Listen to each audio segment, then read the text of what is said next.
Stories of Futures Past presents 5 stories featuring revenge. No Shield from the Dead by Gordon R. Dickson. Sequel by Ben Smith. Tydore's Gift by Alfred Coppel. The Celestial Blueprint by Philip José Farmer. Outcast of the Stars by Robert Silverberg. No Shield from the Dead by Gordon R. Dickson, originally published in If Worlds of Science Fiction, January 1953. Narrated by Tom Trussel. It was a nice little party, but a bit obvious.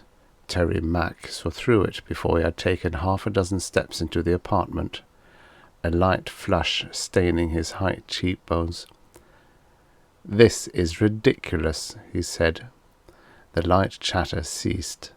Cocktail glasses were set down on various handy tables and ledges, and all faces in the room turned toward a man in his late 50s who sat propped up invalid-wise on pillows in a chair in a corner of the room.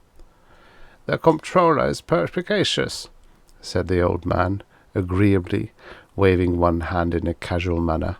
"On your way, children." And the people present smiled and nodded. Quite as if it were an ordinary leave-taking, they pushed past Terry Mack and filed out the door. Even the blonde Terry had picked up at the embassy ball and who had brought him here strolled off casually, but in a decidedly less drunken fashion than she had exhibited earlier in the evening. "Sit down," said the old man. Terry Mack did so, gazing searchingly at the skinny frame and white eyebrows in an unsuccessful effort to connect him with something in memory. "This is ridiculous," he repeated. "Really?" The old man smiled benignly. "And why so?" "Why," the situation was so obvious that Terry fumbled, a little at a loss for words. "Obviously you intend some form of coercion, or else you would have come to me along recognized channels. And any thought of coercion is obviously, well, ridiculous." "Why?" "Why, you senile old fool? Don't you know that I'm shielded? Don't you know all government officials from the 5th class up wear complete personal shields that are not only crack-proof, but contain all the necessary elements to support life independently within the shield for more than 20 hours? Don't you know that I'll be missed in 2 hours at the most and tracked down in less than 60 minutes more? Are you crazy?" The old man chuckled, rubbing dry hands together. He said, "I'm shielded too. You can't get at me. And now the room's shielded. You can't get out of it." Terry stared at him. The initial shock was passing. His own statements about the completeness of his protection had brought back confidence, and his natural coolness was returning. "What do you want?" he asked, eyeing the other narrowly. "Pleasure of your company," said the old man.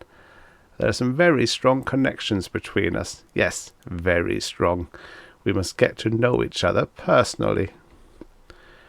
It occurred to Terry that he had misinterpreted the situation.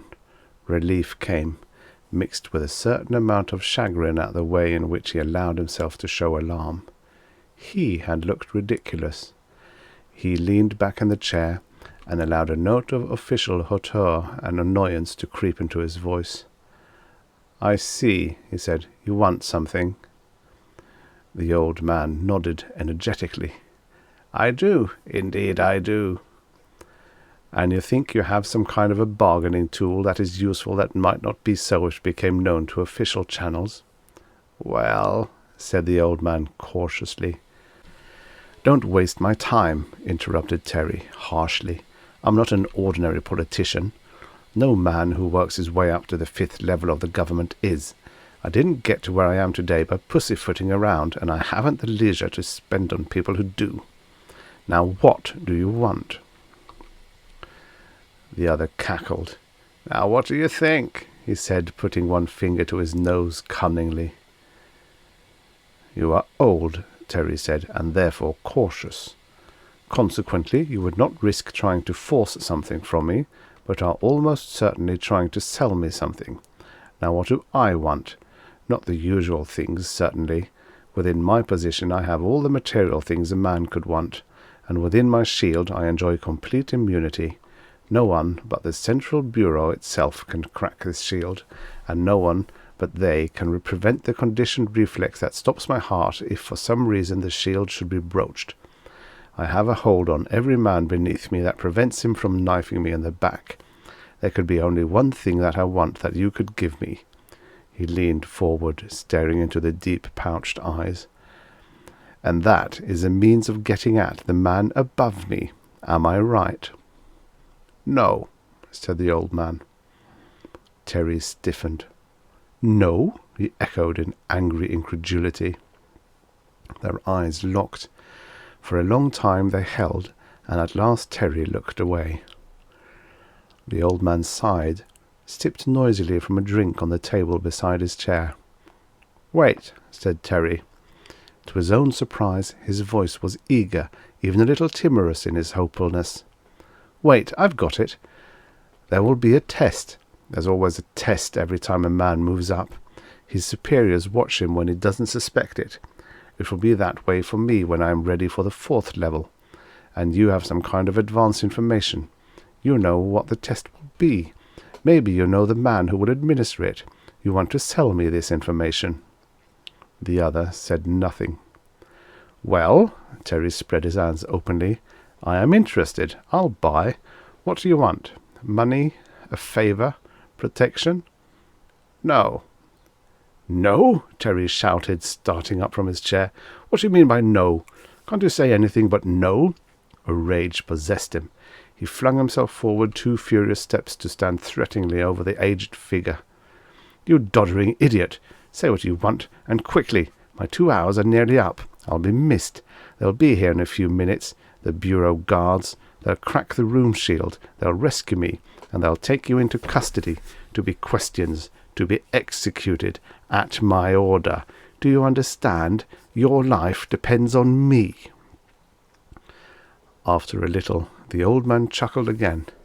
Yes, he muttered, in a high-pitched old voice. That's the way it'll be. Terry stared at him. You don't seem to understand. You're going to die. Oh, yes, said the old man, nodding his head indulgently. I'll die. But I'm an old man. I'll die anyway in a year or so, maybe in a day or so. But for you, for a young man like you, the up-and-coming young governmental with everything to lose, he leered slyly at Terry, your death won't be so easy for you to take. I die? Echoed Terry, stupefied. But I'm not going to die. They're coming to rescue me. Oh, are they? Said the old man, ironically. Of course, said Terry. Of course, why shouldn't they? The old man winked one faded eye portentously. Fine young man, he said. Up-and-coming young man. Brilliant. Never a fault for the people who trample on the way up the ladder. Dear me, no. What do you mean? Said Terry. The old eyes, looking up suddenly, pierced him. Do you remember Killaren? Killaren? Killaren, recited the old man, as if quoting from a newspaper. The beautiful young secretary of a provincial governor whose lecherous and unnatural pursuit drove her to suicide, so that one day to escape the governor she jumped or fell from a high window, and the people of the province, who had for a long time heard ugly stories and rumours, finally mobbed the office and lynched the governor, hanging him from the same window from which the girl had jumped. They said that even the fall had not spoiled her beauty, but that was probably false. The old man's words dwindled away into silence. If so, what of it? Said Terry. What's that to do with me? Why, you were there. You were the governor's aide, and when the mob had gone home and feeling had slackened off, you stepped into the gap and seized up the remains of government.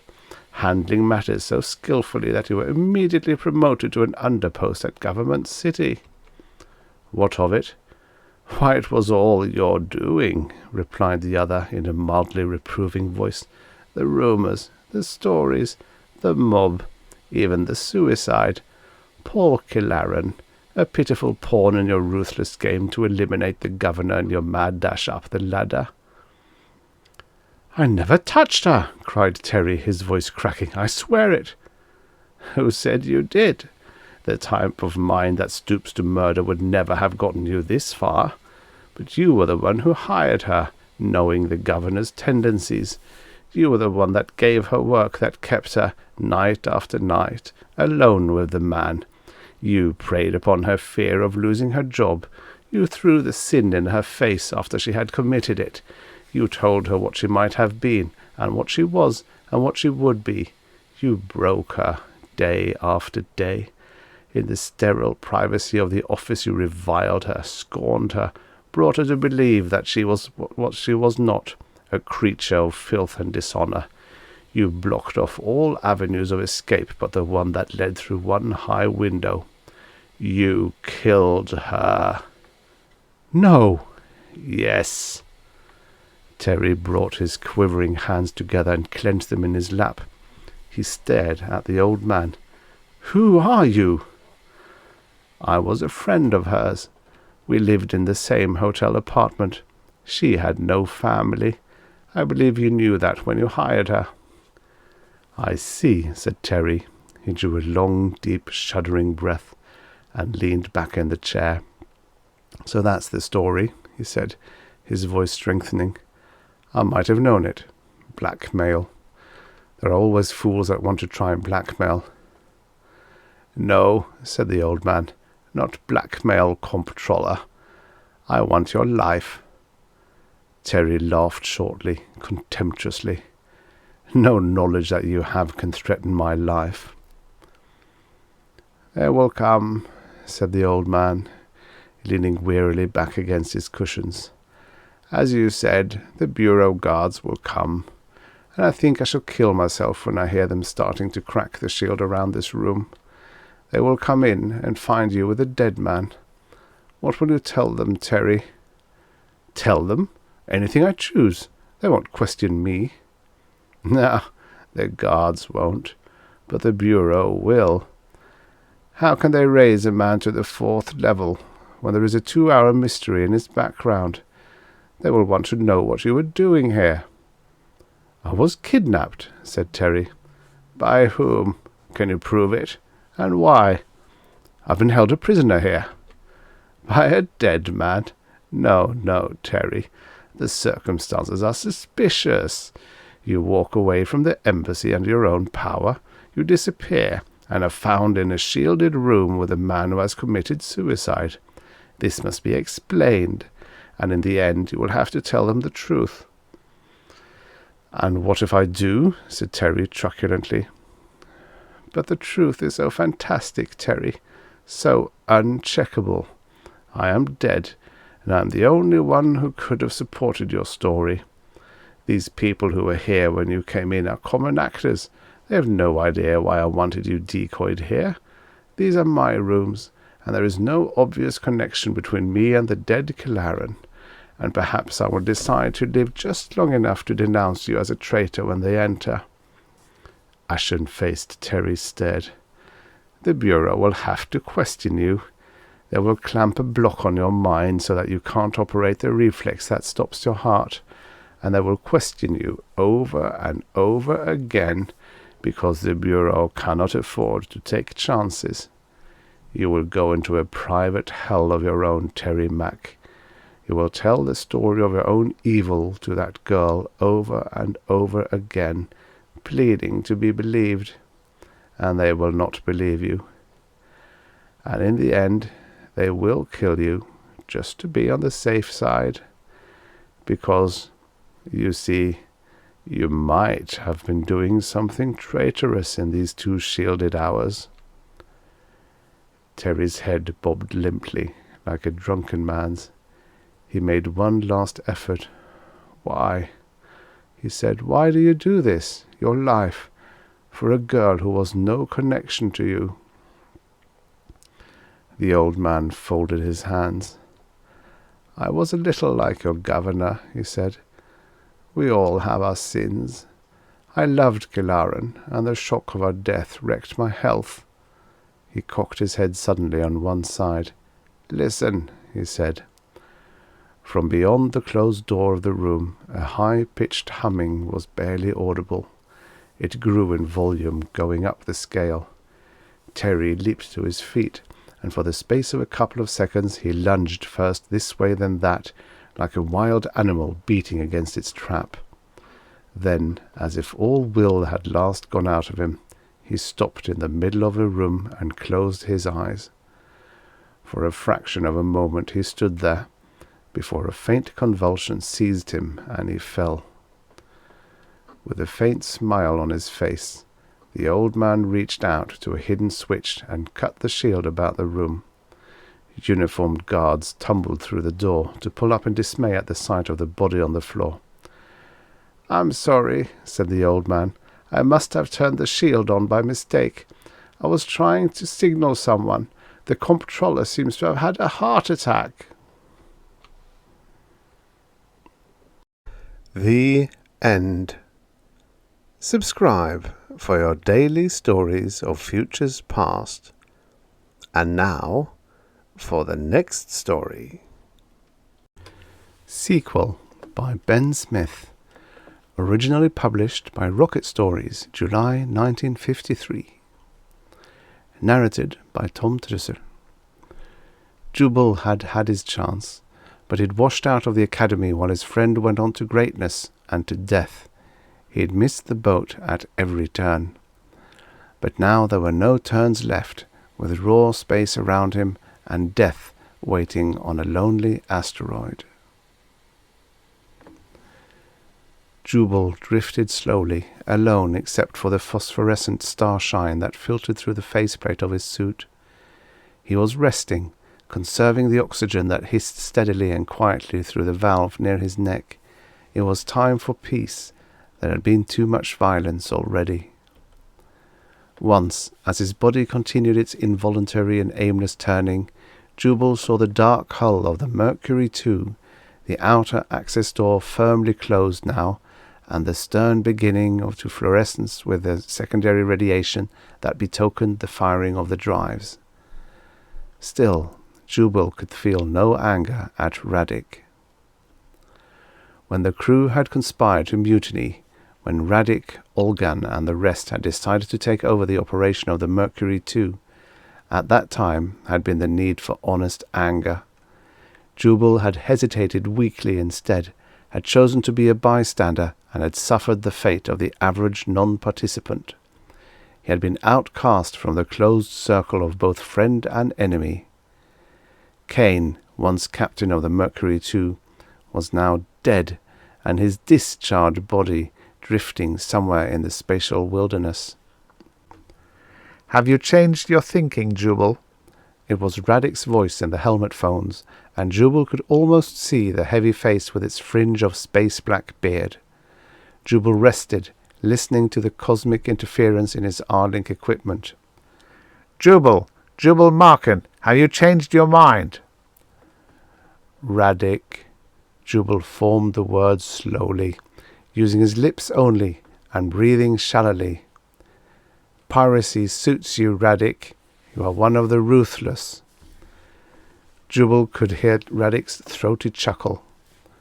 "A dead man of honor is still dead, Jubal." The communication circuit went silent except for the buzz of voices in the background. Jubal drifted on, conscious of the fact that he was moving, but so full of the lethargy of the moment that he neglected it. What would it be like, this bit of time that was left? It had been an hour since Jubal had been forcibly ejected from the access door of the Mercury II. The flask at his back carried oxygen for 4. 3 hours of life, while around his slowly turning body was the agelessness of endless space. Jubal smiled just a little, conscious of the fact that he felt no fear. The die was cast now. He had made his decision finally, and he did not regret it.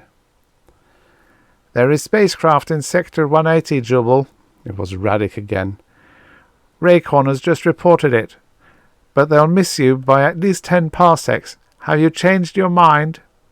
No. "Very well." Jubal could see the pulsing of the Mercury's drives now. Radic was taking no chances on the strange ship still light years away from his stern being patrol. "Good news for you, Jubal. You are in the gravitational field of an asteroid. You can't see it yet. It's directly above you, but you'll drift to it and cling like a snail on a stone for as long as time itself. Goodbye, Jubal." Strange, Jubal thought, that there was no anger in him now. There should be oxygen enough for a good 2 hours yet, so this eerie ennui would not be the prelude to a rising carbon dioxide quotient. A normal man would be bitter, perhaps even hysterical in his anger and his fear of death. Yet there was only this peaceful drifting toward the still invisible asteroid that hung in space above his own head. Jubal closed his eyes, shutting out the phosphorescence of the velvet that was space.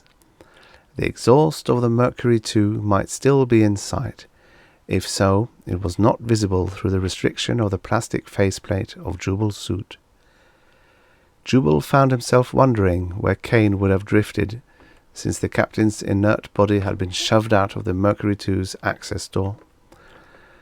Perhaps, even now, it was bound, like a rudderless ship, toward the self-same asteroid that would be Jubal's last and permanent home. Thinking of Kane, Jubal remembered also Schoenberg, the erratic genius whose mathematical theorizing was used in the design of the Schoenberg-Halstead defouling gear. Had it been years or lifetimes ago, when the three of them had been undergraduates together at the academy? Schoenberg, working with the high electrostatic potentials necessary to inure the exhaust of opposite sign waste from the complex guts of the atomic drive, had been blown to pieces by the accumulation of the very thing his device was designed to prevent. Random electrical forces gathering around the discharge ring until their workable mass became great enough to enter and initiate a chain reaction in the fuel storage tank. Along with Schoenberg had gone even the tremendously heavy concrete walls of the laboratory. All that, however, had been after Jubal had washed out of the academy and gone into the space freighters as a drive engineer. In the intervening years, Jubal had become thoroughly familiar with the perfected Schoenberg-Halstead. Kane, there was a man who had made the academy his own playing ground. Kane had passed with the greatest of ease, worked his way through astronavigation, the Allen drives, space-time computations. Jubal grimaced wryly. It had been the latter with his advanced mathematics that had been his own downfall. So Kane had gone on to the first officer berth in a gilded passenger liner, while Jubal developed radiation scars on his hands from in-the-hole engineering on decrepit freighters. And the great leveller had met and conquered them all. Schoenberg, even in the explosion that took his life, had accomplished a great thing, the discovery of the final flaw in the defouling gear that had lived after him. For without proper removal of the ionized waste from its drive engines, the largest freighter became an ever-accumulating and treacherously unstable fissionable pile. Kane, one of the legendary figures of the history of astronavigation. Kane, with his academy background and his proud but personable air, had become one of the most talked of space captains who had ever lived. Jubal could still, in memory, see Kane, standing spread-kneed on the bridge of the Comet, one of the first, later the Wanderer, the first of the luxury space liners, the Mercury and the Mercury 2, the superships that made weekend excursion flights that spanned from galaxy to galaxy. A misplaced decimal point and a misplaced trust, and the greatness of Schoenberg and Kane lay behind them. Even as his drifting body, cumbersome in the spacesuit, touched the asteroid, Jubal was aware of a strange weariness that invaded every part of him except his mind. At least, The waning oxygen would leave him his thoughts. He rested, conserving his strength. For what reason? The thing that was to happen was as certain as fate and as unavoidable by the machinations of man. Was it, after all, because Jubal was prey to anger? No. He was now too near death for anger to seem important. The face of the asteroid was cold, and Jubal lay against it, held as lightly as a maiden's kiss by the ounce or so of gravity. He was smiling as the darkness of space was suddenly brilliantly lighted. Spears of bluish flame, each with its tip of crimson, spread across the warp of time, and subconsciously Jubal found himself waiting for the shockwave. Then he laughed. In space there was no atmosphere. He would never be buffeted by the blast that had destroyed the Mercury II and the mutineer Radic. Jubal thought again of the hellish radiation to which he had exposed himself. There was no other way. To destroy the delicate regulating linkage of the Schönbuck Halstead, and man must enter the combustion tamer where the pilot piles idled. There had been just time enough for that before Radic had sent for him. Had there been ample oxygen, Jubal Markin knew that he would only have lived until his radiation-seared heart painfully failed to function. But thanks to Radic, Jubal had been spared both the disintegration of the Mercury II and an agonizing death from slow radiation burn. He was, Jubal reflected, as effective in his own way as was Schoenberg and Kane. In the end, he was still an academy man with them. He was peacefully smiling as he twisted tight the oxygen valve at his throat. The end. Subscribe for your daily stories of futures past. And now, for the next story. Tydore's Gift by Alfred Coppel. Originally published in Planet Stories, September 1951. Narrated by Trussel. The sun was a shrunken red disk against the star fields, a distant pale luminosity surrendering to the encroachment of the falling night. Hoarfrost crunched under Marley's feet as he walked by the still black waters of the canal, and then thin wind whispered over the sand and across the breasts of the ancient hills. Starlight gleamed in the dark water as the day faded. Earth hung low in the sky, like an emerald pendant over the bosom of a sleeping woman. Marley pulled his silks and furs closer about his shoulders. The air was sharp and cold. His breath froze wraith-like in the icy evening as he hurried down the path toward Tydore's tower. The green planet shone like a beacon in his eyes. Home. The thought brought impatience and a longing to walk again under a pale sky and a warm sun. He looked about him with faint distaste. This peace, this solitude of low red hills and blue-black nights, was alien to Marley. It was unreal. Mars was a dream, an ancient, wasted, slumbering dream. Marley's lips compressed as he thought of Tydore and their last meeting. It seemed that Tydore laughed at him. Tydore withheld too much, and there was so little time left. There was an acrid core of decadence in the old Martian, Marley thought. A consciousness of too many millennia of civilization and decay. Devious was the word, perhaps, though it seemed a pallid one for the reality of the Martian's intricate mind. It was always impossible to know what he was thinking, how much he knew. About Marley being a spy. About the war on Earth. In spite of himself, Marley smiled.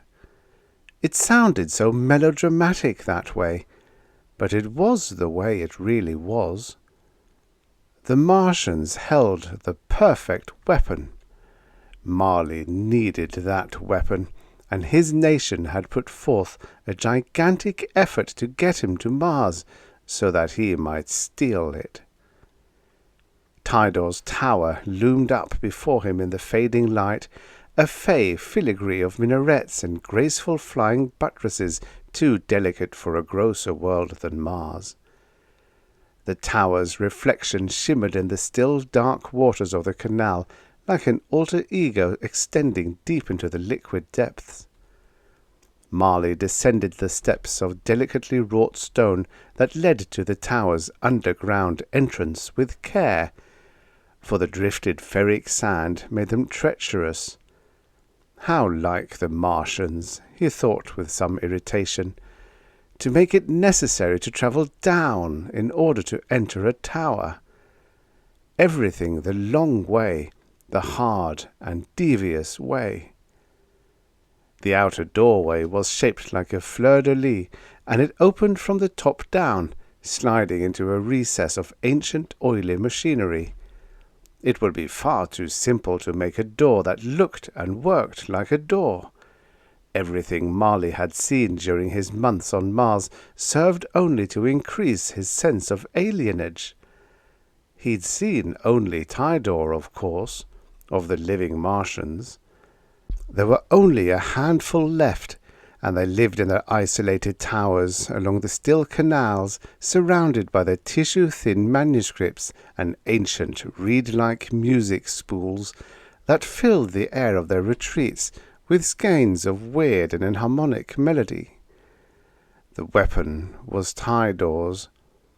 He had rebuilt it from plans drawn by some ensorcelled armourer dead over 5,000 years. Rebuilt it in the paradoxical way that Martians seem to do everything, for if there was one thing that no Martian needed, it was a weapon. No strife had marred the planet's peace for millennia. But build it he had, and Marley's hands itched for the sleek deadliness of it, the smooth-grained stock, the oddly wrought, ornate muzzle. There was a vicious, tangy violence frozen into every line of the weapon, and it was the only handgun Marley had ever seen that chained the forces of the atom. With such weapons, an army could be invincible. Tydore stood to greet him. With the elaborate courtesy of his kind, he performed the ritual gestures of welcome, his slender, finely veined hands tracing the ancient symbols in the air. "The gods of sand and wind have brought you safely to my house, man of earth. I give thanks, and pray you find peace and wisdom within my walls." The old Martian's chanting voice was like the fluting grace of a scarlatti choral. It was one with the minuscule paintings that covered the walls, the finely wrought carvings on the antique flagstones under his feet. Marley was not at home in the fluid Martian tongue, but the very sound of the words conjured for him the serried ranks of spectral generations that had reached their culmination in this one-robed ancient. And yet, he thought with irritation, Tydore's words mean not at all what they said. Through the finely polished phrases of welcome ran a thread of hidden mockery, even hate, for Marley and everything he represented. Never once had Tydore, by word or deed, indicated that he felt anything but friendship for his visitor from the silvery ship out on the desert, and yet there was no mistaking the nuance of contempt. Tydore despised Marley as an outworld savage, one with the despoilers of the holy places of Mars. Not that the Martians had gods. They had lived too long for that, and the deities existed only in their beautifully turned phrases and their hyper-cultured ritual. But the first men from Earth had looted the libraries and shattered the soaring towers. It was a thing no Martian would ever forget or forgive. It marked Earthmen for what they were, in Martian eyes, precocious barbarians, targets for Martian subtlety. "I give thanks for your welcome," Marley said slowly, his tongue clumsy on the singing syllables. Tydore inclined his head slightly and indicated that Marley should follow him up the winding ramp that pierced the core of the tower. Each time Marley came, the ritual was the same, as unchanging as the still waters of the dark canals or the frozen loneliness of the red hills beyond. They would pass the first level, where the old engines supplied Tydore with what little heat and sustenance he needed. They would go on to the second level, where the music spools lay in ordered confusion amid the sonic transcribers that Tydore used to weave the sounds of the Martian night into atonal poems of melody. And then they would reach the level of the weapon. It would still be in its crystal case, guarded by a lock of bronze, a lock to which there was one key, and that one key on a silver chain around Tydore's neck. They would pass the weapon by and seek the top level, a platform shielded against the frigid night by a crystal canopy. And there they would begin their nightly fencing with words and ideas under the guise of friendship. Marley's heart was pounding suddenly as he drew near to the weapon. His patience was failing him at long last, he knew. He was sick of Mars, sick of Tydore, sick of posing as a humble seeker after knowledge. If he could not trick the Martian into parting with the weapon soon, he knew that he must chance violence. He had not dared it before, because he could never be sure that Tydore and his kind were as defenseless as they seemed.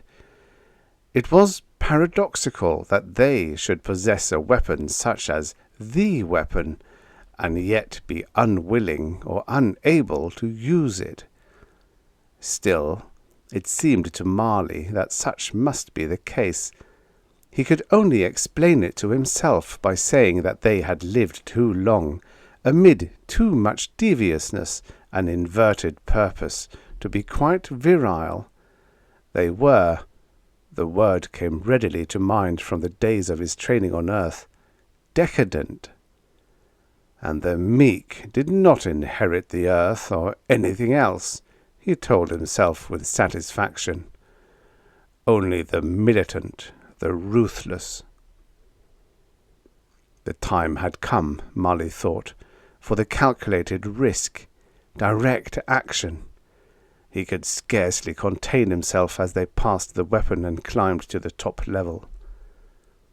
"You seem preoccupied tonight, Marley," Tydore said, pouring 2 tiny goblets of wine. "Can it be that you grow tired of Mars?" Marley sipped the wine thoughtfully. To him it seemed completely insipid and without flavour. Subtlety again? He doubted it. "I mean to ask a favour of you, Tydore," he said, "and I but ponder how I should begin." "My house is yours," the Martian replied softly, "and all that it contains." Marley's eyes narrowed. Did he imagine the accent on the last phrase, or was it actually there? He decided to be very cautious. "I came here, as you know," he said, "to learn everything I might about your kind. As you know, we of Earth are a young race, still much in need of guidance and knowledge." "You have learned much," Tydore said. Marley's tone grew harder. But not enough. Tydore's eyebrows arched delicately. So? You have read my books, listened to my music. You have tasted the wines and eaten the fruits of Mars. You have seen the stars and the sand, the waters and the lichens. Have you not known my world? I want more, Marley said flatly. Tydore smiled. In that smile, Marley saw a flash of more distilled venom and ancient hatred that he could have imagined existed. The utter virulence of it left him shaken, and his illogical fear brought anger. He got to his feet, the tiny goblet in his hand. It was old and delicate, a tiny gem of carved jade and ivory. To one such as Tydore, priceless. Brutally, Marley crushed it to shards in his hands and dropped it to the flagstones. The fragments tinkled as they fell. So it must always be, said Tydore in a soft voice. I have not come here to listen to music, Tydore, Marley said, nor to read your books or to know your world. You have one thing that I want. You will give it to me, or I will take it from you. He ground his heel onto the remains of the goblet with a grating sound. The weapon, the Martian said. You want the weapon. You may have it. You need not have broken my goblet. Marley was almost sorry that he had won so easily. He suddenly wanted to crush the old Martian as he had crushed the goblet. In both there was a quality that eluded him, and it was maddening. Tydore handed him the key. Come, we will get it together. Marley followed him cautiously, alert for any trickery. Presently they stood before the case, and Marley unlocked it, reaching greedily for the polished stock. He cradled the gun in his arms lovingly, savouring triumph. With this in his hands, he could defy a world. There is no other like it, nor any but I to make one, Tydore said with a strange smile. Why did you make it? Asked Marley. I made it for you. Marley laughed loud. It was an alien sound in the thin, cold air of the tower. You're a liar, Tydore. You built this weapon long before I ever left Earth, and you know it. By you, I meant simply men like you, Tydore said. When the first Earthmen came and befouled Mars with their presence, I knew that I must make the weapon. He smiled, showing even white teeth. A small triumph, but things are not to be measured by whether they are great or small, rather by their flavour, their grace, and their neatness, Marley. You speak of triumph, old man, snorted Marley derisively, while your precious weapon is in my hands. Tydore shrugged. As I knew it would be one day when I spread the tales of what the weapon would do. It drew you as a lodestone draws a sliver of iron. Marley felt a pang of panic. You mean this thing is a fake? Tydore shook his head. No counterfeit. It will do what I said it would do. Kill. What more can one ask of a weapon? It was Marley's turn to smile. Nothing, and there is only this one. And if you were to die... Tydore smiled a veiled smile. It is as the gods of sand and wind decree. Marley pointed the weapon at Tydore. He had only to kill the old Martian and return to his ship. The mission was over, completed. He was done with Mars and with Tydore and his subtle scorn. He cradled the weapon lovingly, laying his cheek to the carven stock. Old Tydore had built well. There was perfect balance in the feel of it.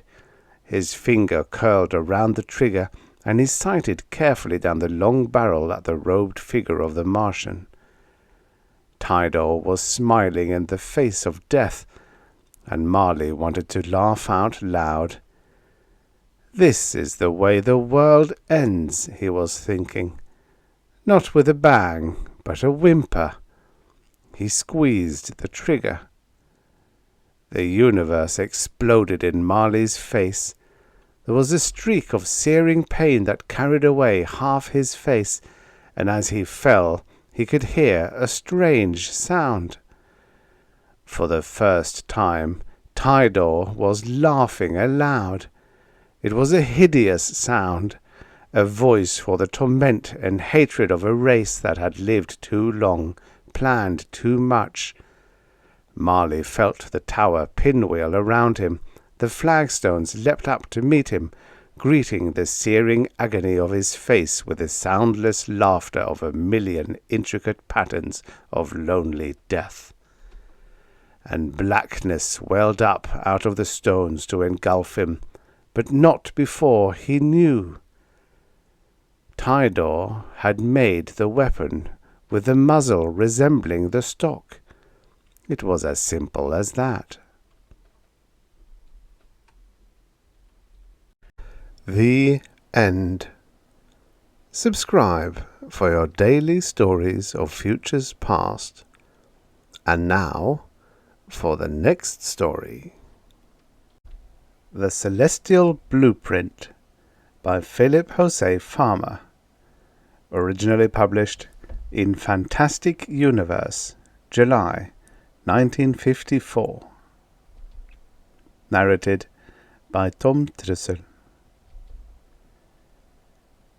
The arrogance with which B.T. Revanche strode through the outer office of Bioid Electronic was enough to convince anyone that he was a VVIP. His weasel eyes, straying neither to left nor right, long fat cigar stabbed straight ahead, quill-like hair bristling in all directions, he was a stout little porcupine of a man, and like that spear-backed creature, he knew that no one would stop him. If they did, they'd regret it, so help them. Very few people ever paced so fearlessly through the waiting rooms of Bioid. Most persons sat a long time on the heel-cooling chairs, and when they were summoned to enter the sanctum sanctorum, they were seldom escorted by a Bioid treacher. But B.T. Revanche, contrary to rumour, the initials did not stand for bloodthirsty, walked into the skyscraper that overlooked the free city of Messina, and did not bother to announce himself. Taking it for granted that he'd be recognized wherever he went, he did not even switch off his personal anti-espionage field. Such a gesture of simple courtesy would have seemed to him an affront to his prestige. He brushed aside those who looked as if they might get in his way, stepped into an anti-gravity elevator, and was whisked up 50 stories to the immense suite of Bioid's GHQ. There a gold-plated treacher picked him up and preceded him, barking out his name with flattering precision. "Make way for Signor Revanche. One side or a leg off, please. Lo, he cometh." Revanche frowned and bit down on his cigar. He didn't like the slightest suspicion of levity in regard to himself. Despite a twinge of annoyance, however, he was impressed by the offices. Blazing slogans hung along the walls. Bioid is more than skin deep. Our Trinity, art and science and Da Vinci Leo. Perfect both inside and out. For the gods and Da Vinci Leo. Diagrams and sketches of the great Messinian's works hung here and there, drawings of the human body in various positions, along with pictures of bioid robots in corresponding postures. Poised on plastiglass were germanium brains, startlingly lifelike statues that breathed, and a mounted gorilla, last of his species, shot by the great Da Vinci himself. If you stepped on a plate set in the floor while admiring it, it would reach out for you. Reach out and roar loud enough to scare the shorts off you. B.T. Revanche paused for an instant before one of the statues and manipulated a dial at its base. It was that of an attractive woman clothed in a simple tunic of green gold gauze, her limbs gazelle slender in the glare. "Speak to me, baby," he said, rather coarsely. The plastiskin woman spoke, her lips arching in a seductive smile. "Good afternoon, man of culture. I am not alive, but there is grace and beauty in all of Da Vinci creations, and when you look at them you forget that you have come here to pass an idle hour. The veils of the artificial are stripped away, and for a moment you gaze upon beauty naked and unadorned. Would you not like to take me into your arms?" "I sure would, baby," Revanche whispered. He knew, of course, that the statue could not hear him, but by timing his questions to correspond with its disc-recorded utterances, an illusion of conversation could be maintained. To imagine even for a brief instant that he could bend so lovely a creature to his will brought out all of the latent sadism in his nature. "I'm not interested in you as a work of art, baby," he said. "I guess you know that." "Pass on, man of culture," the statue said. "You linger too long here. If you look about you, you will find others more beautiful than I." Abruptly the illusion snapped. Scowling, feeling outrageously cheated, Revanche swung about and resumed his arrogant stride. There were many viv oil paintings of scenes that gave the illusion, if you looked at them obliquely, of leaves fluttering, birds flying, women walking, and water flowing. All were signed with the name of the famed poet, scientist, financier, engineer, architect, painter, sculptor, cyberneticist, and lover of the Second Italian Renaissance, Benangelo Michelado da Vinci. There was only one man on earth who was more widely known, more powerful. It was a measure of B.T. Revanche's importance that no practical jokes were played on him. Da Vinci was famous for his complicated, Rube Goldbergish, and sometimes morbid sense of humour. Visitors had to have strong nerves if they cared to see him, and survive. It was not unusual for trapdoors to open beneath their feet and drop them, kicking and screaming, down a 2-story shaft before they were eased by antigrav to a slow stop, or for a visitor to find the doorknob for the master's office had turned into a shriveled plastic head, or to step into what he thought was the office and find himself neck-deep in water or some less acceptable fluid. If the enraged victim stalked off, Da Vinci howled with glee, and if a lawsuit followed, he had ways of scaring the unhappy wretch into withdrawing it. The office help, including the 30 vice presidents, earned big salaries largely because they boasted iron nerves and ulcer-resistant stomachs. After their initiation into Da Vinci's extraordinary humour, many of them became quite sedate about the embarrassing noises and odours they seemingly made when they sat down on their chairs. They even regarded with the classic calm of the clam's eye the light bulbs that exploded and flew apart, the mechanical mice, the cockroaches that jumped out of open drawers, and the water faucets that straightened out and squirted them in the face. The few who couldn't take it ceased drawing fabulous salaries and retired to rest homes. As it was, none of these disturbing things interfered with Revanche's progress. He didn't even pause on entering the sanctum sanctorum itself. 2. Da Vinci Leo was sitting behind a large desk with a Cellini exquisite reading lamp at his elbow. He was clad only in a pair of businessman's electric blue shorts and a scarlet beret. His forehead was lofty and square, a beautifully sculptured Greek temple dedicated to thought, but the face that hung beneath was a fox's, and the eyes were twin furnaces, red-rimmed and smouldering. Sometimes beauty burned phoenix-like in them, more often dollar bills. Da Vinci Leo barely had time to swing the tape-thrower back into its cabinet. He had just finished reviewing a case history of Revanche's life. His agents had done a superb job on Revanche. He knew more about the great financier than the complex man himself, for included in the report were the opinions of 10 top-flight psychiatrists.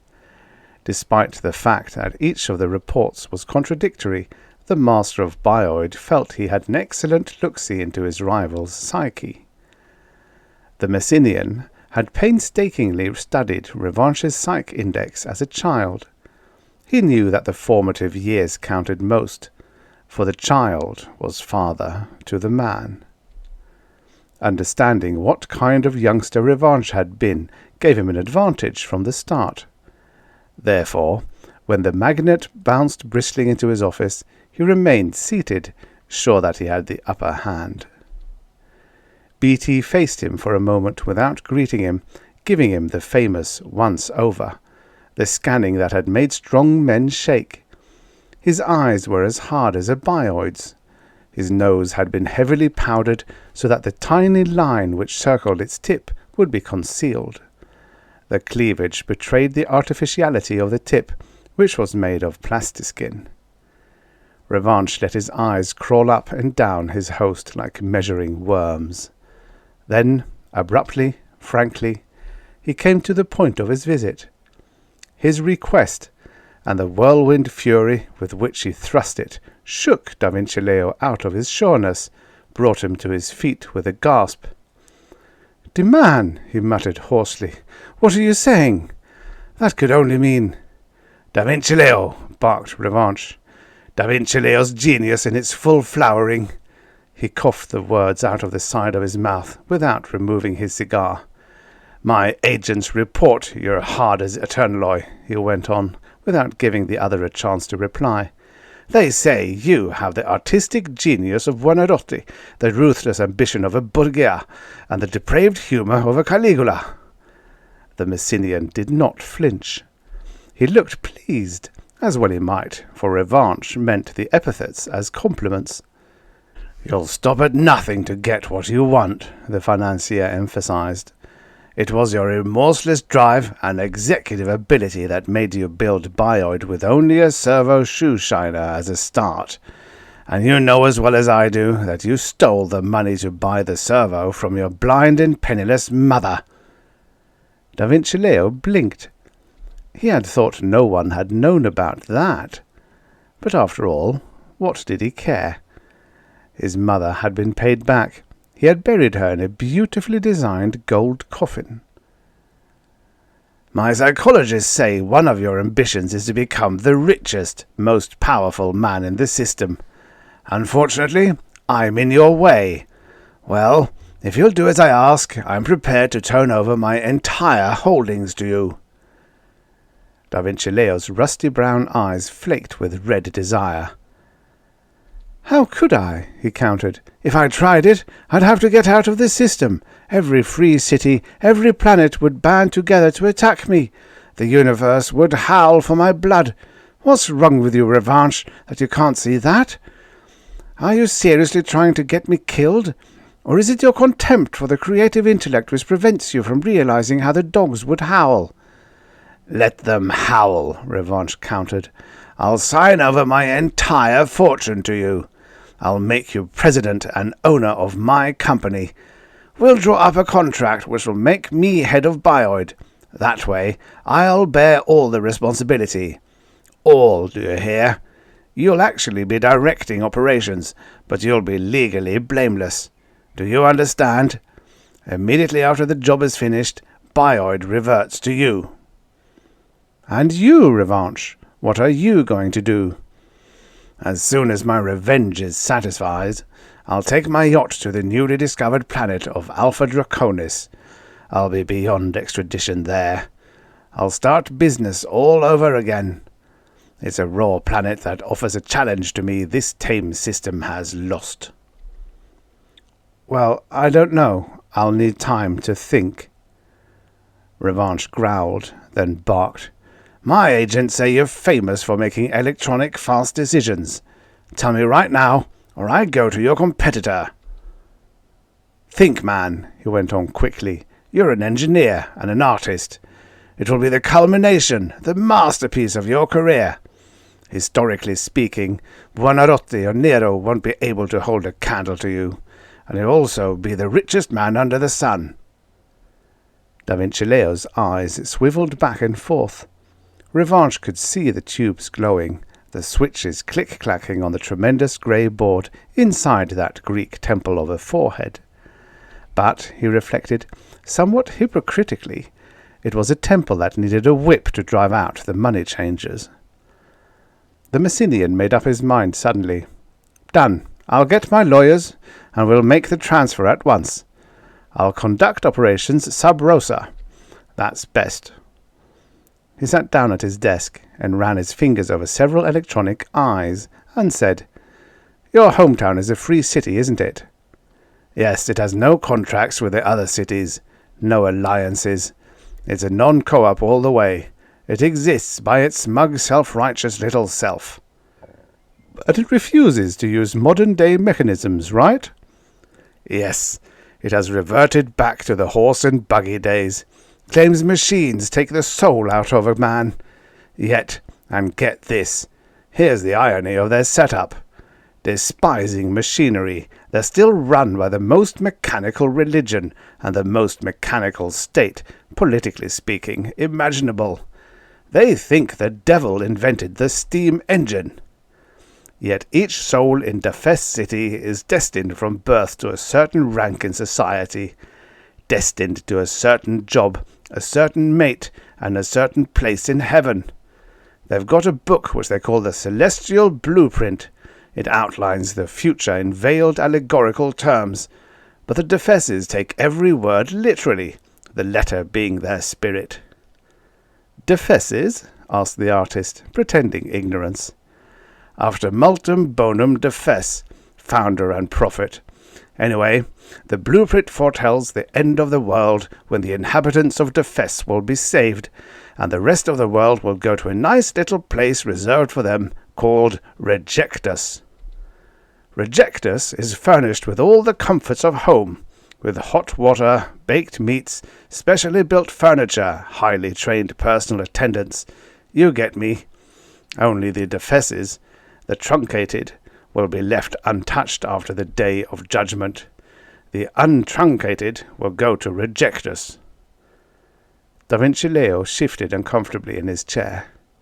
When he was a boy, his loving mother had described just such a place as his ultimate destination, if he didn't mend his ways.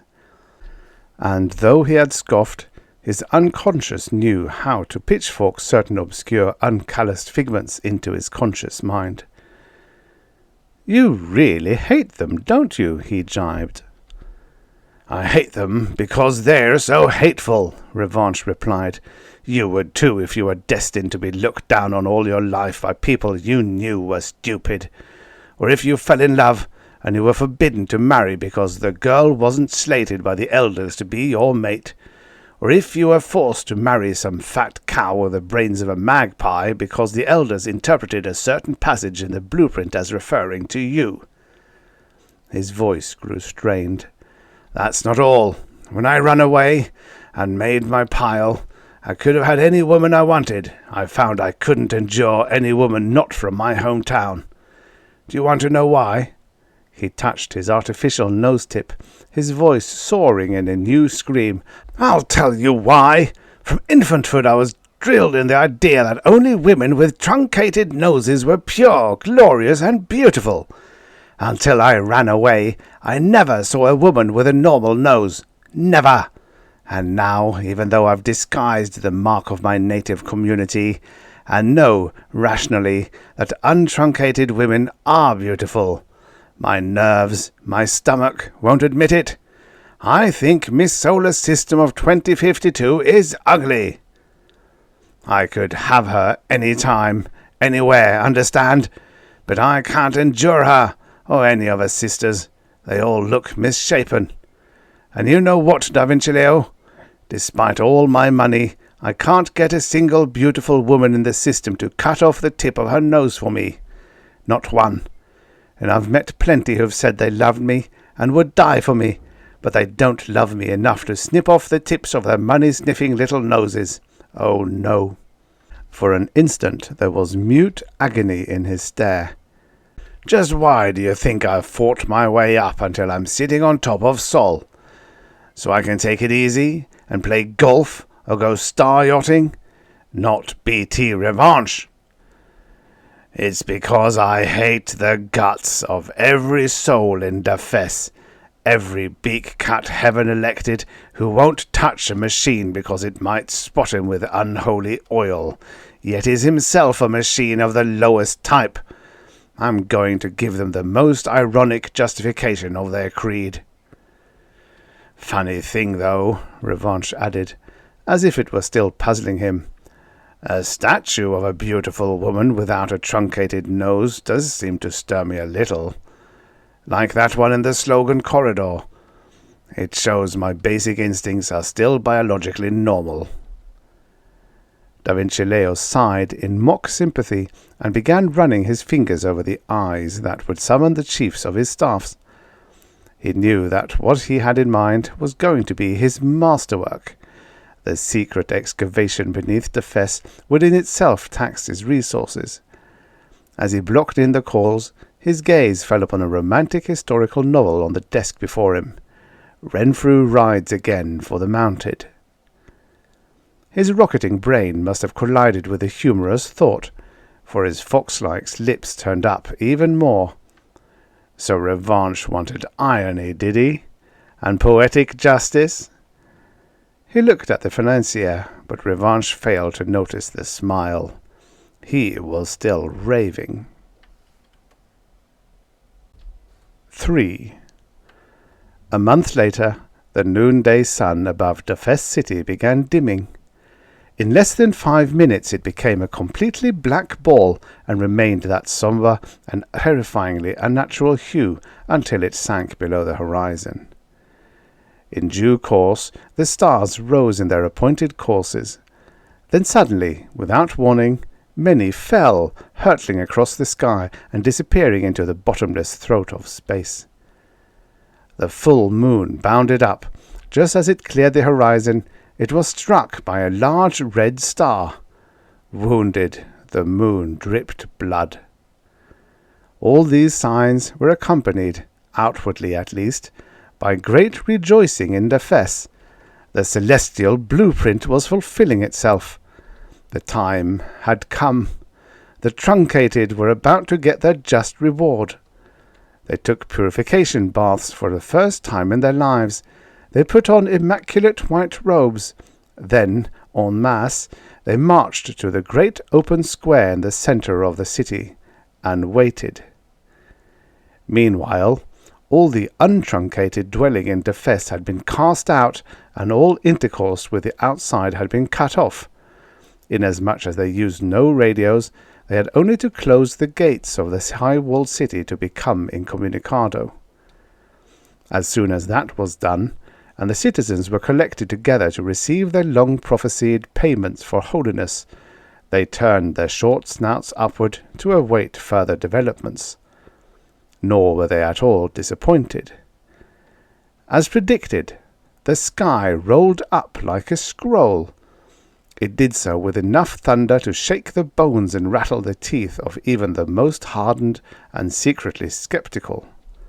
With the thunder came a blaze of light which revealed a titanic forge, a cosmic smithy where brawny angels with soot blackening their robes and smudging their halos stood beating plowshares into swords and spears.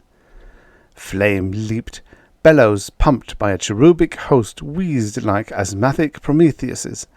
Hammers as large as hills clanged on white-hot weapon heads the size of skyscrapers held on anvils large as mountains. Fire and smoke puffed out in great cloud that threatened to envelop the city, and a clamour beat upon their ears and bounced from the heavens to the ground and back again.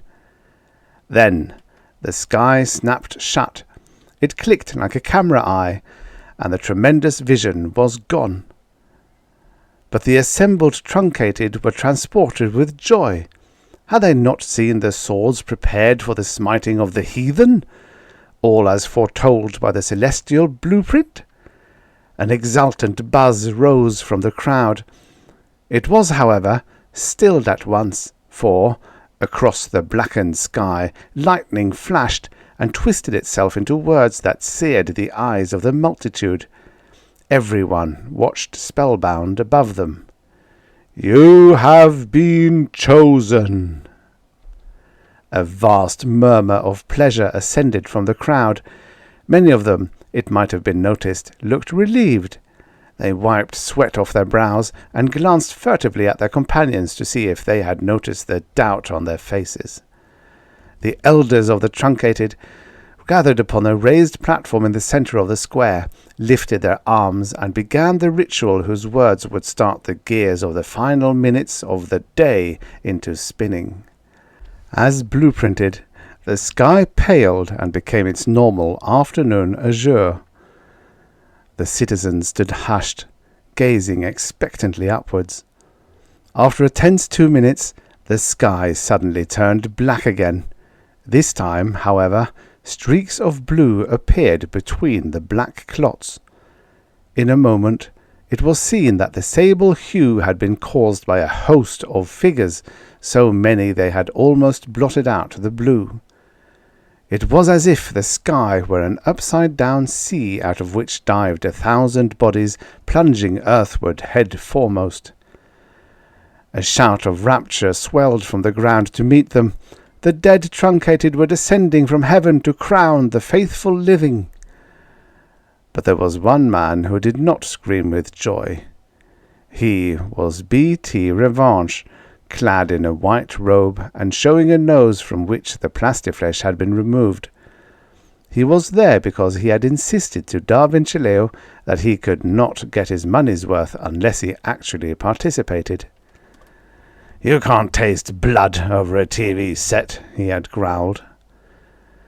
So it was that he was the only one of the throng who did not, at the next moment, fall silent in an amazed numbness. For the falling figures did not carry laurels with which to crown the faithful on the ground. Far from it. They held swords before them, long and broad two-edged blades that flashed ominously in the bright sunlight. A scream of mingled outrage and terror tore the air into tatters. Something was wrong. Somebody had thrown a monkey wrench into the celestial gears. The blueprint had said nothing about this.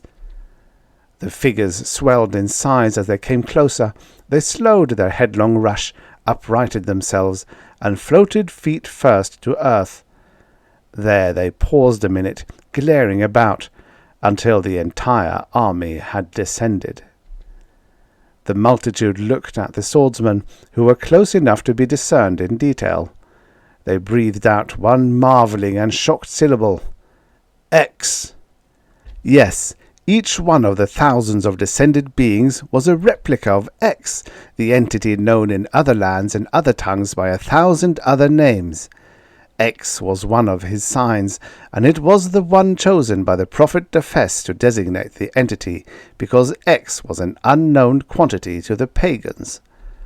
It was X, so wrote the prophet, who had visited Defes in person and assured that man of wisdom that he alone was being given the monopoly of the sacred teachings. Nor did it matter to the prophet that hundreds of others had made prior claims. He, Defes, was sure that only his descendants were to be X's heirs on earth until such time as the entity returned. To prove it, they had marched into the wilderness and built this city, and had then written 1,000 books to bolster the tradition. "I will carry a sword," X had promised. The Defesses believed this, but they had been assured by their elders, who were skilled in reading between the lines, that the sword would be for the untruncated. The peace would be the truncated's. Now X, as foretold, had returned to the city. He brought a sword, and if he also carried peace with him, it was a peace that passed understanding. And his name, in this place and time, had suddenly become Legion. Each one of the horde was X, but such an X had never been dreamed of. He was 8 feet tall and made of eternaloy over which plastiskin had been stretched to simulate flesh. So clever was the craftsmanship that only one who knew beforehand, like Revanche, that the creature was begotten in a factory could have told that he was not a living X. The artistry extended to the magnificent body, which had broad shoulders that tapered to slim hips and long panther-muscled legs. The delicate feet were shod in brass, as the gods of old Egypt were reputed to be shod. 4. Revanche, who was seeing for the first time the Messenian's work, scrutinized with cynical elation the creature who had landed closest to him. Awed despite himself, he saw that a fast-whirling halo hovered perhaps a foot above the noble head. Every 5 seconds the luminous ring changed colour. Even as he watched it, it changed colour. From gold it dissolved into a bloody red, and then into a gangrenous green. Next it became a bruise purple, a witching hour black, and finally shifted back to gold. The aspect that startled Revanche most, however, was the face.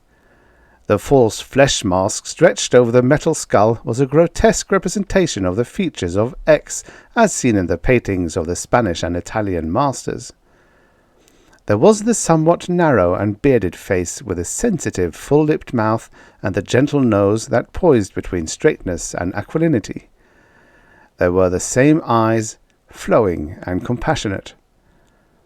But on the mask, those conventional features had been slightly altered, or as it were, pulled.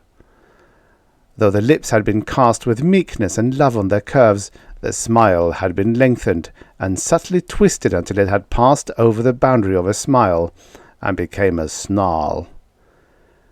Whatever fearsome hand had fashioned that mask had known that a snarl is an elongated smile, just as a smile is a modified snarl. The hand had perceived that it was the snarl of the ape that had become the smile of the man, perceived too that, the process of evolution continuing, the smile of the man had passed into the ultra-tender mouth curving of X. And now, that smile which was the apex of nature's efforts had been remoulded, recast, re-hammered, and returned into a caricature of itself. Da Vinci Leo was not only a scientist, he was an artist supreme. In that mask he had shown the people of Defes a reflection of themselves, and he made them see what they had done to X, how they had twisted the face of universal love into an inverted image of their true nature, that of self-love. The mask was the face of X, reductio ad absurdum. The gentle curve of nostrils had been expanded into derision and an almost savage fierceness. The glowing compassion of the eyes had become intense with a flame so hot it made the onlookers wonder how the lashes and brows resisted melting and running into the cavernous eye sockets. Yet, though fiery, the lineaments combined into a chilling sight, and as there were thousands of the masks, they contributed to a geometrical progression of terror. Revanche, though he was safe, felt struck with fear and guilt that had been instilled into him when he was a child. At that moment, an elder who had been eyeing the nearest X, afraid to go into the ritualistic embrace with it because of its fearsome aspect, suddenly ran to it. He threw himself at its feet, clasped its legs, and howled, "Mercy!" A deep, powerful voice that sounded more like the roar of a motor than anything else answered, "Justice!" Justice was what the elder had prayed for all of his life. Now he got it. The automaton lifted the sword and brought it down with great violence on the elder's chicken-skinny neck. "Chuck!" rasped the blade. "Bump!" replied the head. The white-bearded ball rolled on the pavement until it stopped against the curb. Upside down, it looked at everything from a new and possibly revelatory viewpoint, for its expression was not only bewildered and hurt, but for the first time educated. The Fess City became bedlam, pandemonium, terror on a cataclysmic scale. The white body of the truncated broke into 50,000 fragments that fled here and there, circled, whirled, zigzagged, leaped, crawled, bounded, darted, and lunged. The legion of X stalked after them. They moved jerkily but swiftly. Above all, they moved relentlessly. When a cornered person could not get by the awesome figure, he or she would go down on his or her knees and clasp his hands and howl, "Mercy! Mercy!" "Justice!" roared the immobile lips of the mask. "Slash!" smacked the lips of the blade. "Thud!" echoed the head. Though many skulls rolled, a more or less objective observer, such as Revanche, would have noticed that many more were spared. They were unharmed for a reason, however, for always the flailing swords forced the mob in a general direction. They were being herded towards the Temple of the Righteous, a truncated pyramid not far off the square, and one which also housed the First Fess Sacred Secular Bank and Finance Corporation. Peculiarly enough, the latter institution had grown to such proportions that it had crowded out the former and now occupied the centre of the building. The Defesses had accepted what seemed to them to be the will of X and had moved the holy section to one corner. Through the huge marble doors the multitude was forced. They had no place else to go, for wherever they turned, the blazing eye and the flashing sword headed them off. B.T. Revanche allowed himself to be borne along with the current. Once inside the pyramid, however, he separated himself from the crowd and ran down a side passage. The main body was being forced into the open door of the vault. He did not wish to go with them. He had persuaded Da Vinci Leo to prepare a private entrance for him. He ran with all the speed his short legs could muster, puffing hard. When he rounded a corner, he stopped short. His heart, which had been pounding only moderately, now suddenly went into the Walpurgisnacht terror music of Mussorgsky's Night on Bear Mountain. A bioid X was stationed down the hall, exactly in front of the mural that concealed the secret door. He paused, sucked in oxygen and courage, and then walked briskly up to the thing, confident that the electronic interferer he wore strapped to his belt would neutralize it. But when he got up to it, his suppressed doubt and suspicion were translated into action. The flame-eyed X lifted his sword and lashed out at him. "You have been chosen," the frozen lips roared. The keen-tipped missed by a spiderweb, taking Revanche Adam Apple out in one neat chunk. Appalled, the financier turned and fled. While he ran, he turned his head and shrilled back, "You're making a mistake!"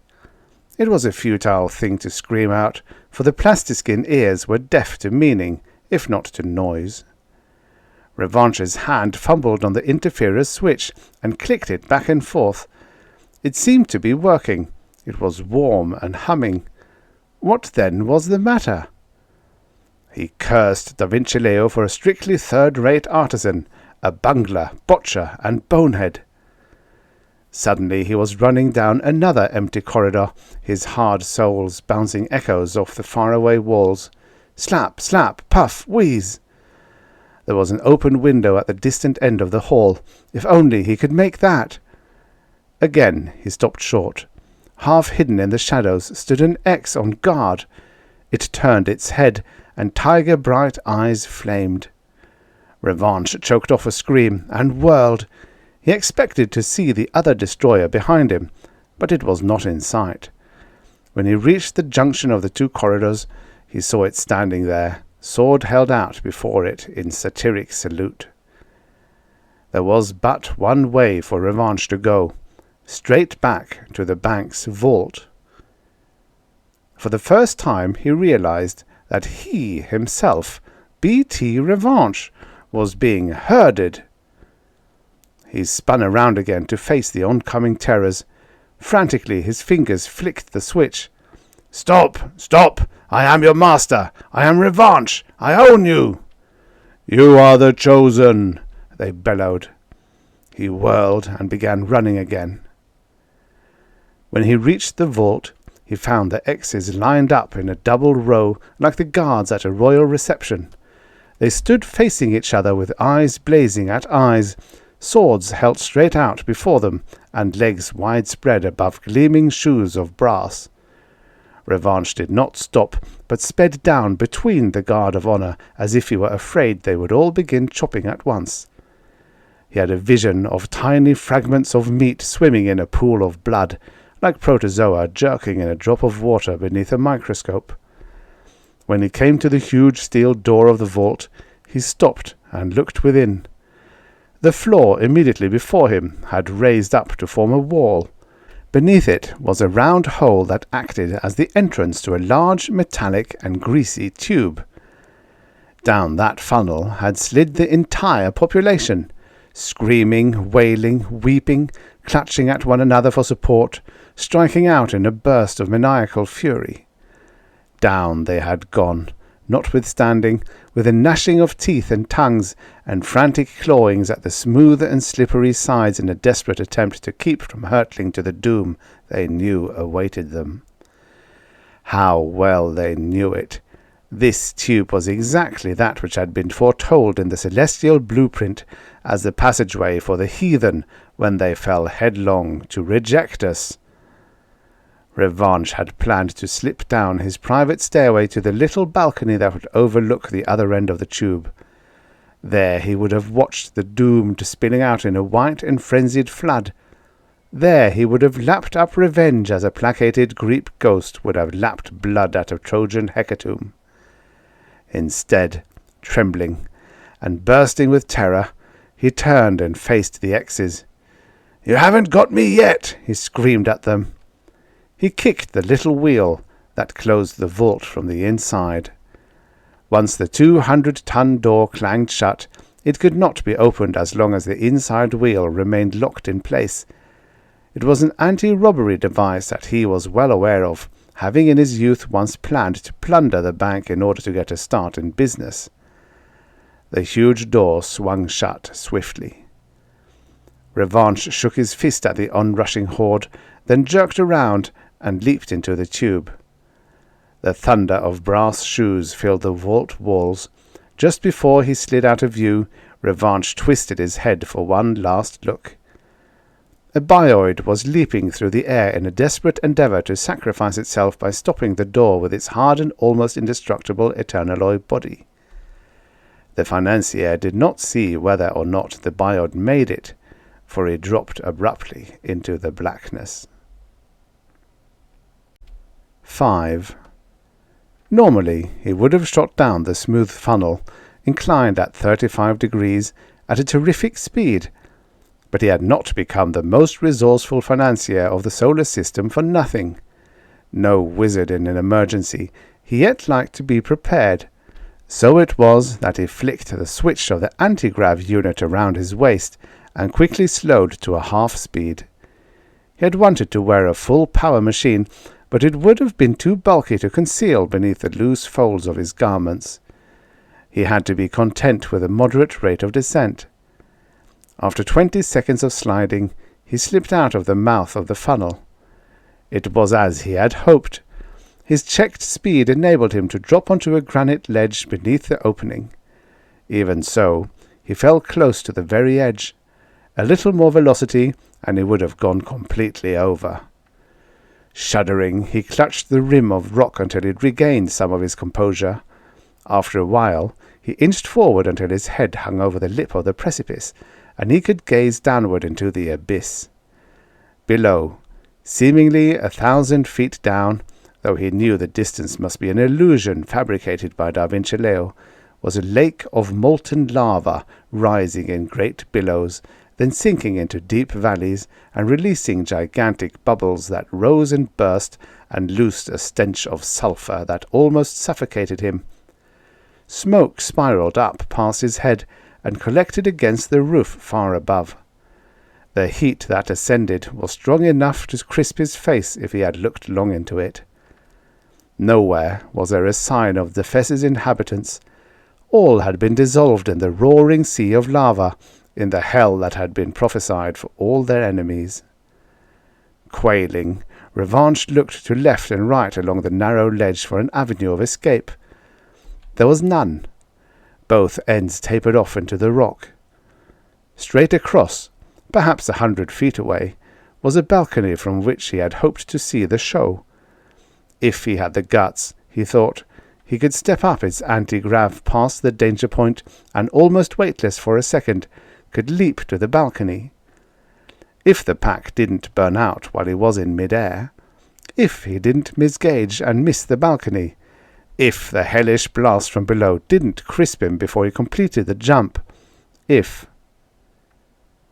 He stood up, and by the glow thrown up from the bright ocean, he peered up the slide. Another if. What if he could brace his legs against the sides of the O and painfully work his way back up? At that moment a figure shot out of the shadows of the tunnel, a figure that approached at express train speed and quickly loomed larger and larger, its blood-coloured halo, the mask with the snarl of tenderness, the furnace door eyes, and the dripping sword. All could be made out in frightening detail. Like the lost soul he believed he was, Revanche screamed and dropped flat to the ledge, crushing his snipped nose into the granite. He moaned and waited for the clang of armour and the final whistle of the blade through the air before it thudded into his neck. Above him, something dark and monstrous shot out of the O and roared by. Whoosh! It missed the ledge by many feet and fell into the lava ocean. A train of shadows flickered over Revanche. The air was disturbed by the constant passage of flying elephantine bodies. Whoosh! Whoosh! Whoosh! One by one, like living shells exploded out of a circus cannon, they projectiled over their intended prey. By the thousands they meteored over him, eyeballs matching the glare of the lava below, swords automatically slashing out even as they spun and turned over and over, and splashed into the liquid rock. Whish, brr, whoosh, splash! Suddenly, silence. Slowly Revanche rose. He could not believe it. He looked over the ledge, only the bare and boiling sea. He turned and glanced up the tube. Silence and shadows, and the gleaming greasy symbol for 0. Understanding melted the glacier on his brain. He broke into a wild dance, wept tears for gladness, whistled 3 times, and shouted, "I've won! Revanche has won! And I've beat them!" Clippity-clop, clippity-clop. The unbelievable ring of iron horseshoes jumped out of the tube's mouth. Revanche froze in a pirouette, stood poised, then seemed to collapse into a strange loose creature that shambled over to the funnel and leaned backward to look up, like a dazed and stiff-necked Neanderthal. The liquid film of joy glazed over his mind again, grew white and cold and lumpy. A mount and its rider were coming out of the darkness and into the brimstone glare. The horse was a nightmare black, its eyeballs burning tiger yellow bright. It stretched back cruel and foaming lips and revealed teeth sharp enough to rend him. A ghost horse, it cried for blood while its magnetic shoes clung briefly to the metal floor before lifting again. Clippity-clop rang its hooves. Then it stopped and hung its head down over the tube's lip and fixed Revanche with one demon's eye while its rider dismounted. It remained in that attitude, and did not move even when its master dropped gently onto the ledge to face revanche. The financier felt his bulging eyes threaten to leave his head, like balloons tugging at their moorings. His eyes understood before his brain did. They took in a face that was a compound of two persons, a masterly paradox of features and traits, compassionate and merciless, sensitive and coarse, loving and hating. It was a hybrid of X and of himself. It was not that contradictory face that told him so much, that explained why his interferer had failed to work, or even why he had been herded and was now facing this fantastic and vengeful creation.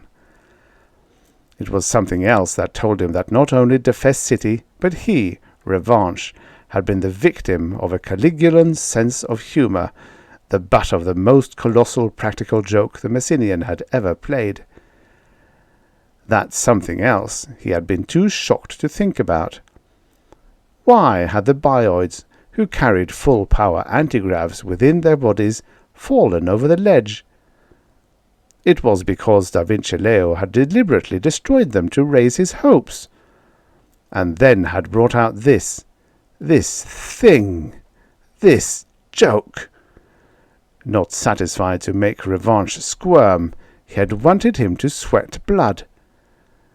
The creature that was drawing a sabre from its scabbard was dressed in a uniform now long dead, but easily recognizable because it had been resurrected recently in many of the romantic historical novels that enjoyed a solar-wide vogue. It wore the rugged active service boots, the dun-coloured trousers, and the stiff abbreviated jacket of a 20th century foot soldier of officer caste. It was singing softly from a rigid mouth. "Death to the enemy!" It was plain whom the enemy was to be. Revanche fell to his knees. "Mercy!" Its sabre lifted. The immobile lips roared. "Justice!" Epilogue. Da Vinci Leo, hovering far above Defes in a spaceship, watched the final scene upon the TV screen before him. Then, sighing because it hurt him to destroy his greatest work of art, he pressed a red button, and he saw the city of Defes disappear in the old and familiar, but still terrible, mushroom. "That fool, Revanche," he said. "Did he really think I'd massacre an entire city and take 1,000,000 to 1 chance of escaping retribution from the solar police?" He did not think of his being punished for such a deed as being justice. Anything he did was right. Retaliation from others would have been vengeance, not justice. He sighed again.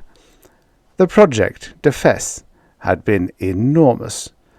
But the worst problem had been Defes's citizens themselves. Even while an exact replica of the city was being constructed in a Canadian wilderness, far from the real Defes, his staff was tackling the necessary research, of which the hardest part had been both historical and technological. 1. Finding out exactly what each citizen looked and acted and talked like.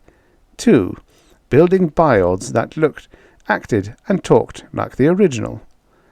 Of course, the whole illusion had been designed to fool only one man and had had to be kept in existence less than 10 hours. A minor, though fascinating problem, had been that of getting blood to spout from the severed heads and concealing the springs and wires inside the wrecked bodies. At that moment, Revanche, very much alive in his star yacht, poised just above the stratosphere, pressed a button. The screen on his desk showed him a blur that was the missile he'd just launched and the target, Da Vinci Leo's ship. Then there was incandescence, followed by the old familiar mushroom. Revanche growled, "That fool!" and he turned away from the screen. His face was smug as a porcupine's that had loaded up on tender and vitamin-rich birch bark. He felt exceedingly satisfied. Why not? watching the destruction of the synthetic citizens of the synthetic city of Defes had been almost as rewarding as seeing the real city delivered to judgment. The process had been a type of psychodrama that any good psychiatrist would have recommended for emotional catharsis. For the financier trusted no man, and though Da Vinci Leo had thought his double-crossing project was a secret, he could not hide it from the richest and most inquisitive human in the system. Nor had he guessed that Revanche would then employ Bioid's competitor to fashion an electronic proxy of himself. Revanche had suffered, long distance, as his plastiskin counterpart had seemed to suffer. Its terror-stricken face was his, and when it had yelled with frustration and screamed for mercy, he had done so also. But when he saw the terrible parody of himself lop off his proxy's head with a sabre, he had felt as if he had been killed and then come to life again. He had been seized with the laughter that forced him to grip his chair to keep from falling to the floor, and now, very much calmed, and smoking a new cigar, he felt wonderful about his mock-up's death. He no longer had a barely suppressed fear of being hurled by his deity into the molten ocean of rejectors. It was as if he had paid for his own sins through the mechanical scapegoat, and now could live on with an untroubled conscience. He took the cigar from his mouth and chortled, and a third mushroom suddenly sprouted. Revanche and his star yacht went back to the elements with its white heart far hotter than the flames of rejectors. Da Vinci Leo had been a thorough man, as suspicious as Revanche himself.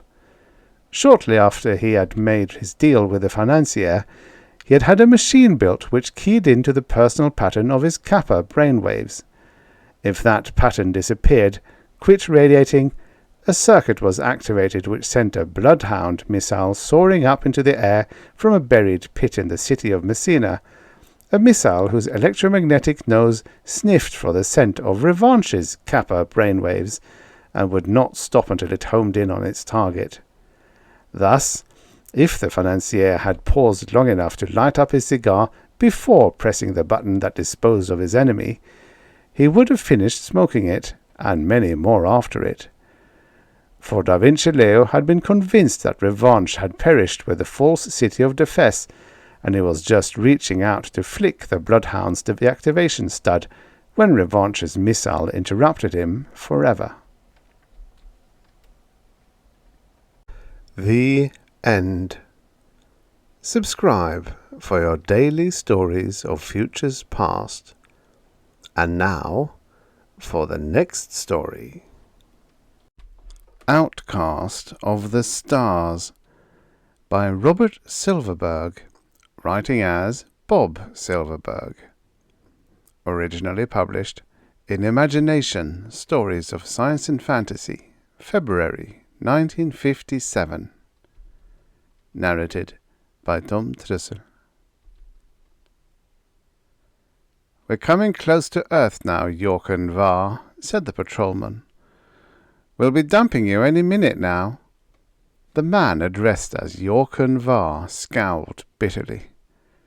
"You're making a mistake, I tell you. I didn't kill that man. I didn't even know him." The patrolman shrugged. "Sorry, but that's the way things go. The court said you're guilty, and here you are. Don't jump on me. I'm just doing my job." York and Var made no reply. There was no sense arguing with the patrolman after all. There was no sense arguing with anyone. He got up and stared out the viewplate at the mottled spinning globe of Earth below, growing closer every moment, and his thin lips curled in an angry grimace. Earth!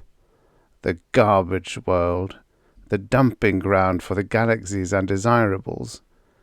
Who'd have imagined that he, York and Var, would some day be approaching Earth for a life of exile? He whirled to face the unsmiling patrolman. "Damn it, Hober, I didn't kill him. You can't throw me into that refuse heap down there. You can't do it." Please, Yorkenvar, we're approaching the moment when we must part. The patrolman held out a hand. I'm sorry to have to do this to you. It's my job, that's all. Shake? Yorkenvar stared at the extended hand for a moment, then slapped it away. The patrolman smiled apologetically and rang a bell. 3 other men, also in the bronze uniform of the Condolari Federation, appeared from within and saluted. "Get the disposal ship ready," the patrolman ordered. "Yes, sir." Hober turned to Yorkenvar. "Come on now, let's go down and get ready to go to Earth, shall we?" With a half-sobbing cry, Yorkenvar threw himself forward on the patrolman. His fists pounded mercilessly into the amazed man as he released the pent-up emotions of the nightmarish trial, the sentence, the journey across space to Earth. "Help! Help!" Var felt hands grasp him from behind. Blind with rage, he let go of Hober, struck out at the others, felt his fists crack satisfyingly into flesh. Then there was the chilling numbness of a stun beam, and Var froze. "All right," he heard someone say. "Let's load him aboard the disposal rocket. They all crack up this way, I guess." He felt hands lift him, felt himself being carried down a ladder and into a cooler room. Then he blanked out as a sudden thrust of acceleration struck him. His last conscious thought was that he was now on the last leg of his one-way journey to Earth, condemned to the dumping ground of the universe for a crime he never committed. "I didn't kill him," he thought fiercely. "I didn't kill him." When he awoke, he found himself lying in a wooded area. He sat up in the grass and tried to get his bearings. He was dressed in rough, oddly cut clothing, and in his hand was a letter capsule. He broke it open and read the note inside. "To Yorkenvar, you have been accused and found guilty of the crime of murder. Therefore, you have been placed on the planet Sol 3 to live out the rest of your natural life. However, in order that you may not be helpless, we have provided you with clothing, money, and identification. You will be able to get along in this society if you are careful. We warn you, however, that the people of this planet actually kill for punishment of certain crimes. Govern yourself accordingly. The Council of Judges." As Yorken read the last line, the message paper faded, greyed, and crumbled in his hand. It became a powder and fell, like fine ash, from his fingers. And with it went the last thing that connected him with the Condolari Federation. Yorken stood up and looked up at the stars. "I know who did it," he thought, "but I couldn't prove it." He had seen the man's face just before he had blanked out from the stun gun. When he had awakened, he found himself with a corpse and a charge of murder against him. He looked down at himself again. His suit was coarsely woven and crude. He reached instinctively into his pocket and pulled out a billfold. The cards in it said he was John Arthur Stern, a retired war veteran who had been badly wounded during his service in the United Nations Police during the African insurrection of 1986. "Well, fine," he said bitterly to the trees around him. "Where does that get me?" "You're an Earthman now," said a voice. "That's what you'll have to remember." Yorken whirled at the sound of the soft, liquid voice. "Who's that?" He found himself using English, the predominant language of this part of the exile planet. The language had been hypnotically implanted in his brain. The girl was standing less than 10 yards from him. In the moonlight, her hair and skin seemed almost silvery. She was light of complexion, he realized, and her hair was a light red blonde. "Who the devil are you?" She smiled a little and walked toward him.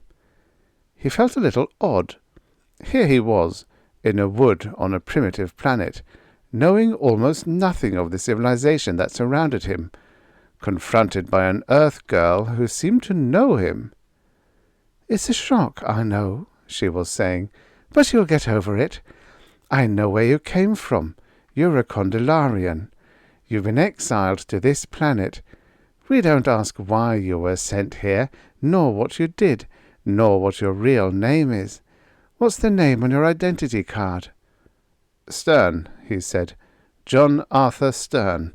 But that doesn't explain why you're here." The smile left her face. "We're all exiles here. The group is composed entirely of exiles. We keep tabs on the prison ships that bring new offenders here, and we try to meet each one and tell them what's going on this planet." "And who are you?" he asked. "Elizabeth Kirk is the name I was given, and as far as we are both concerned, that's my name." "Very well, Elizabeth. Now, would you kindly explain what's going on?" He didn't trust the girl. She stopped a few feet away, evidently realizing his suspicions. "Several hundred of us have been exiled here in the past few years," she explained. "We have been able to contact each other for a mutual protection. We help each other to learn to get along with the native Earthmen." "Is that all?" He felt that the group, whatever it was, must be doing more than that. "Come with me," Elizabeth said. "I'll take you to the group. They can explain everything. Our leader will tell you all about it." Yorken. No, Stern. He'd have to think of himself as Stern from now on. Stern followed the girl out of the wooded area. There was an automobile parked near a winding ribbon of road. She got behind the wheel and started the engine. The turbo-electric motor whirred softly, and the car started down the highway.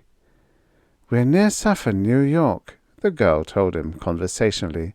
"It's about an hour's drive from New York City itself." The names brought forth hypnotically implanted memories in Stern's mind. But he found he didn't care where he was, really. All he wanted to do was get away from this planet, to prove, somehow, that he was innocent of the crime of which he had been accused. The girl evidently sensed that her passenger didn't want to talk, because she didn't say another word during the drive into the city. Stern didn't ask any questions. He wanted to think things out for himself. Besides, he had a hunch that he wouldn't get any satisfactory answers if he did ask her questions. It was almost dawn when the car pulled up in front of the huge glass and aluminium building at 582 Fifth Avenue. The girl parked the car and opened the door. Then she spoke for the first time in over an hour. "Shall we go in?" John Stern grinned bitterly. "I may as well. What other choice do I have?" "None, really," she said. "Come along." She produced a key to the front door of the building, twisted it in the lock, and swung open one of the glass doors. Stern followed her to the bank of elevators, where she produced another key, unlocked the elevator, and ushered him inside. She pushed the control button, and the car lifted rapidly. Stern grinned inwardly. He was amused at his own helplessness. He knew very little about this world, so he couldn't turn down an opportunity to learn something about it, but he still felt as though he were being pushed into something he didn't like. He wasn't going to let himself be pushed. That much he was sure of. Sol 3, Earth, was a dumping ground for criminals. What right did criminals have in organizing a group of their own? And how had they done it? Yorken Var, now John Stern, didn't feel himself a criminal. He knew he had done nothing wrong. The evidence against him in the Galactic Court had been damning, but he knew that the Council of Judges had done the only thing they could have done at the time. He didn't hold any grudge against them. They had done what was right, what was in the real interests of civilization and the Condolari Federation. Therefore, he felt that any group of criminals who organized against the Federation was definitely in the wrong. Elizabeth said, 18th floor, we get out here. They stepped out of the elevator, turned to the left, and walked down the hall. There was a light on in the office at the end of the hall, suite 1814. The girl used another key on the door and walked into a room that was bare, except for a few pictures on the wall, a couple of chairs, and a couch. She walked over to the wall and pressed a button in an intricate code. Then she walked over to the couch and sat down. She patted the cushion beside her. "You may as well sit down, John Stern. Matt Scardoth won't be able to talk to us for several minutes." Stern didn't sit down. He walked over to the girl and stood over her. "Look, honey," he said coldly, "I've come this far. Now tell me what it's all about.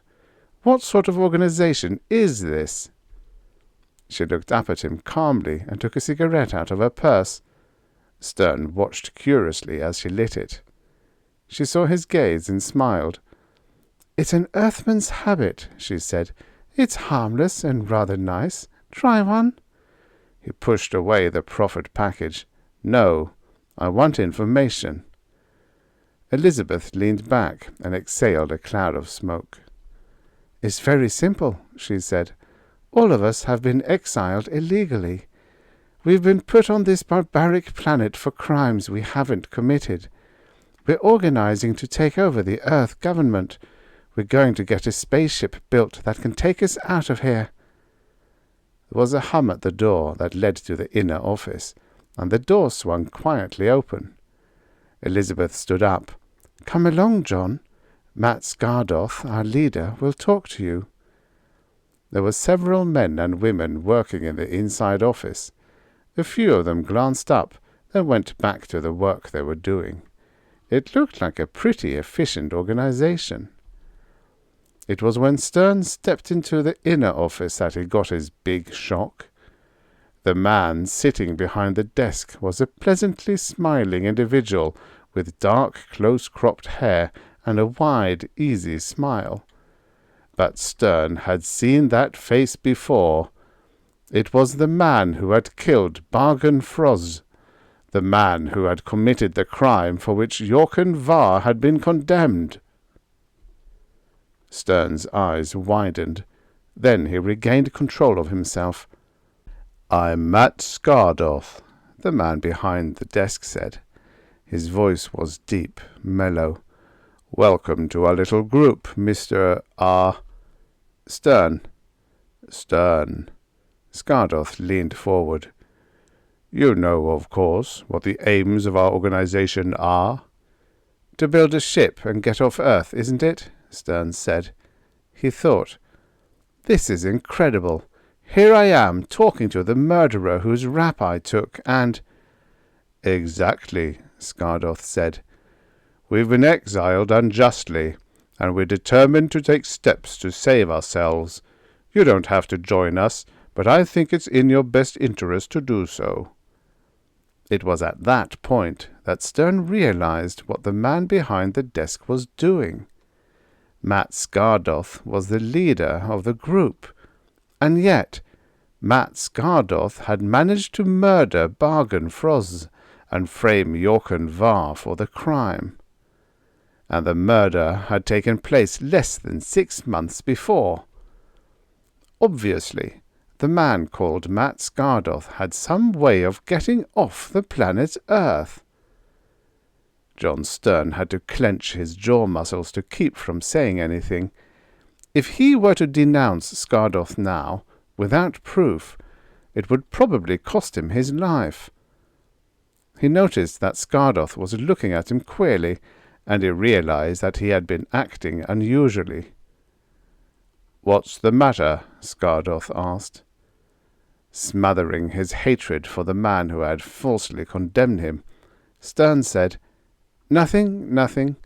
I'm just a little surprised, that's all. I thought this planet would be a living hell, a planet where I'd have to watch out for myself every moment.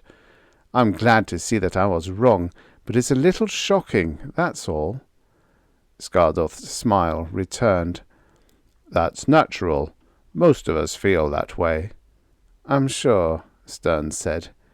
It took every bit of self-control he had to keep from leaping across the desk at the man. It was clear that the man had something else in mind than the freeing of people who had been condemned by the Council of Judges. What was it that Elizabeth had said? "All of us have been exiled illegally." If that was true, it meant that Matt Skardoth was behind the illegal ostracism of every Condelarian citizen on the planet. And that was the main thing that held Stern back.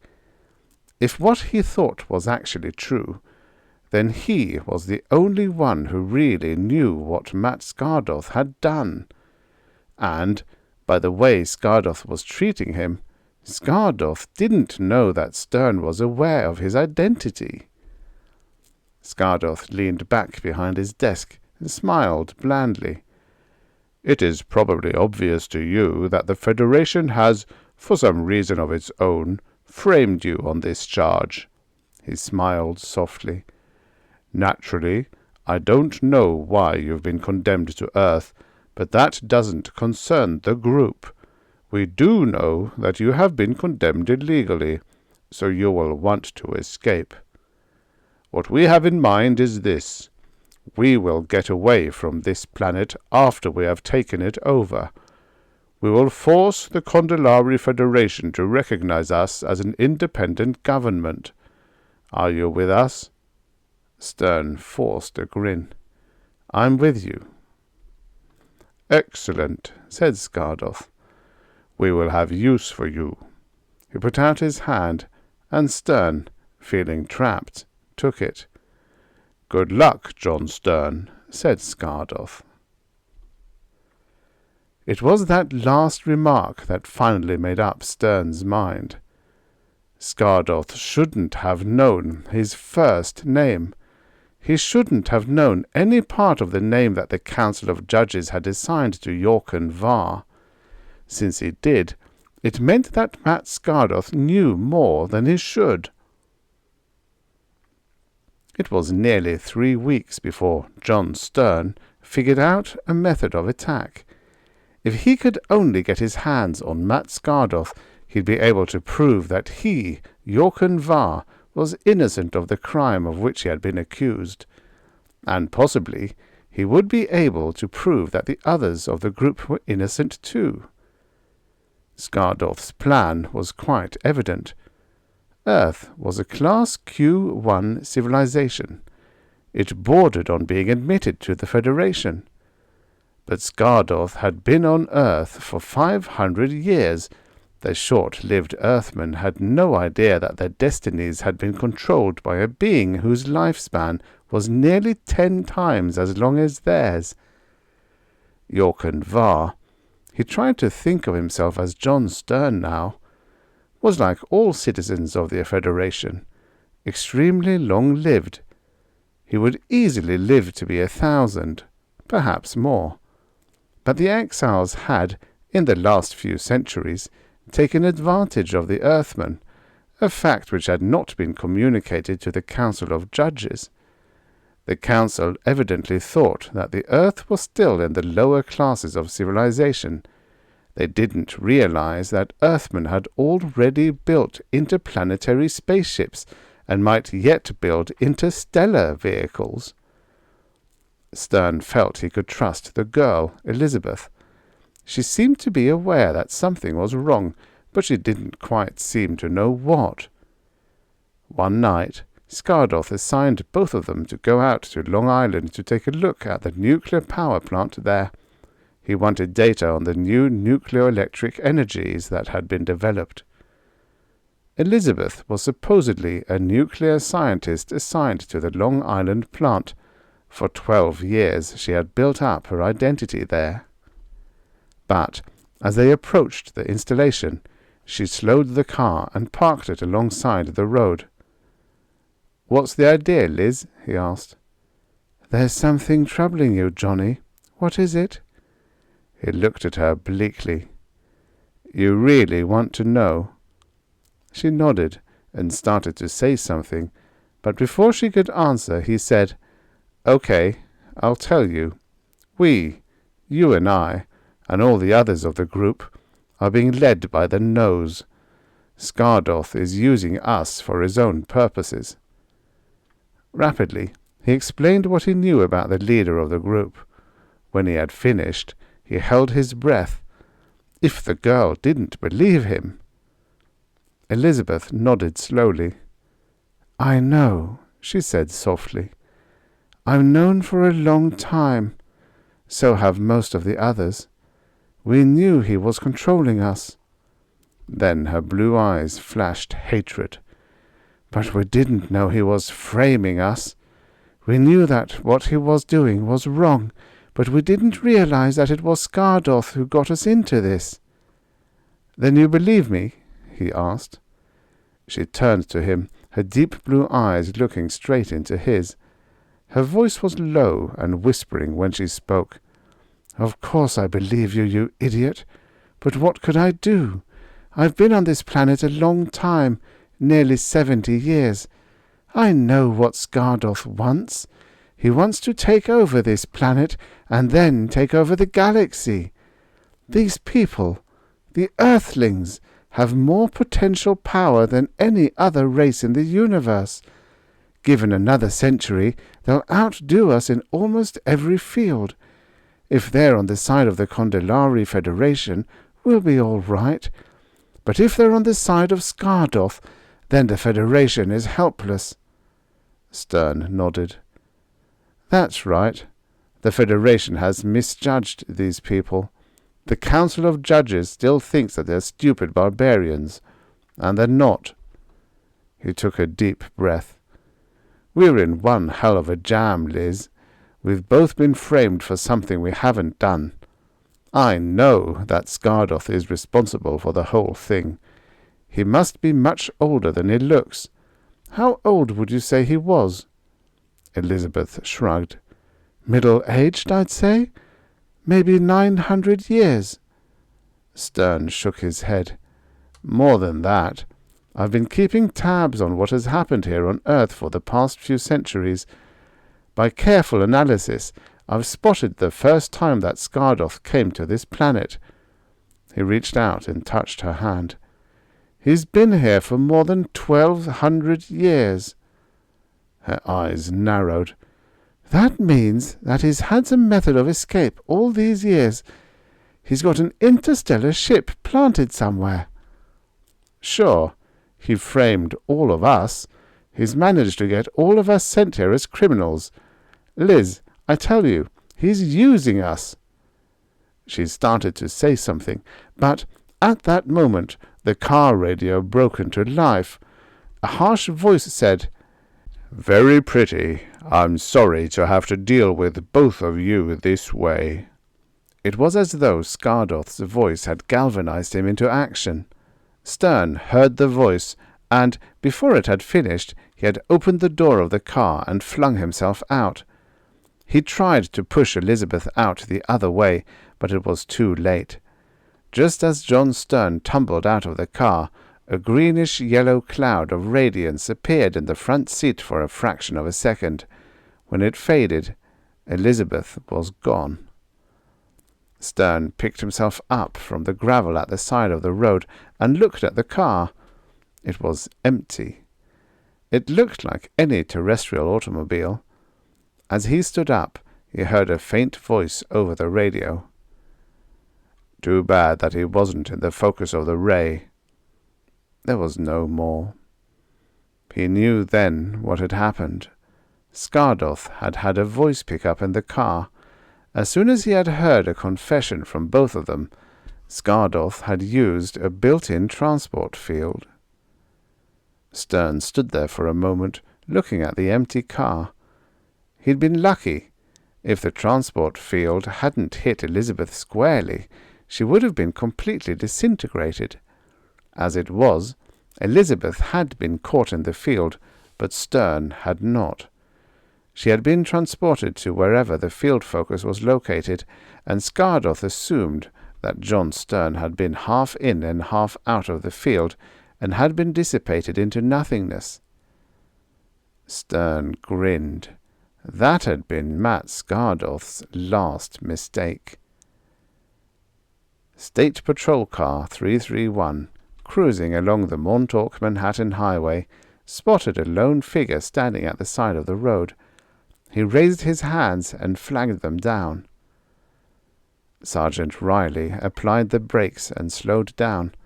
His partner, Patrolman Goretti, eased his .38 caliber out of its holster.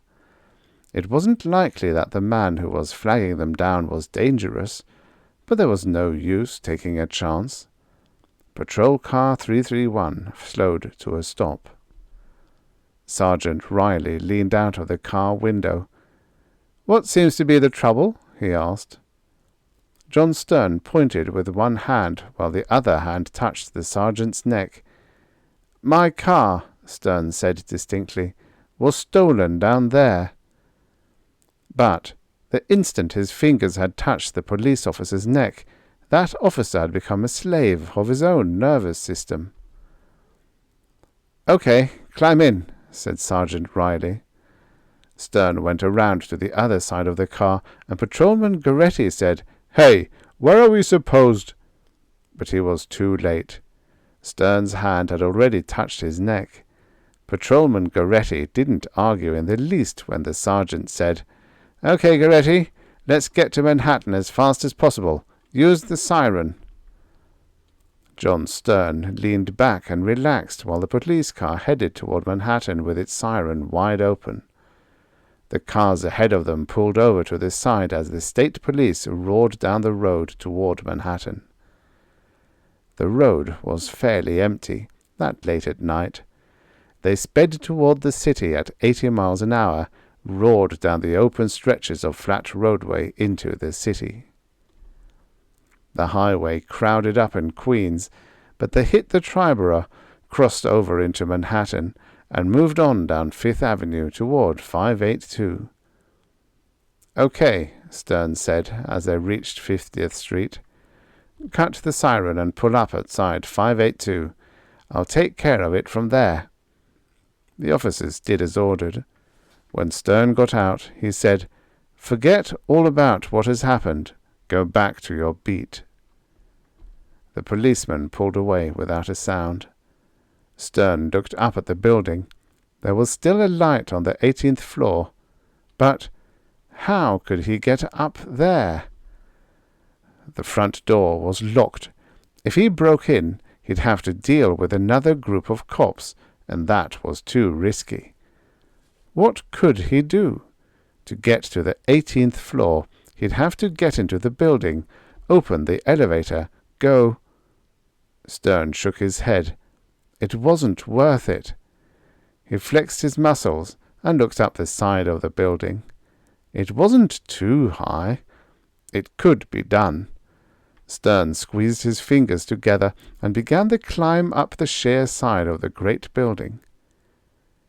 It was nearly half an hour later that John Stern pulled himself up outside the 18th floor on the suite occupied by Matt Scardoth.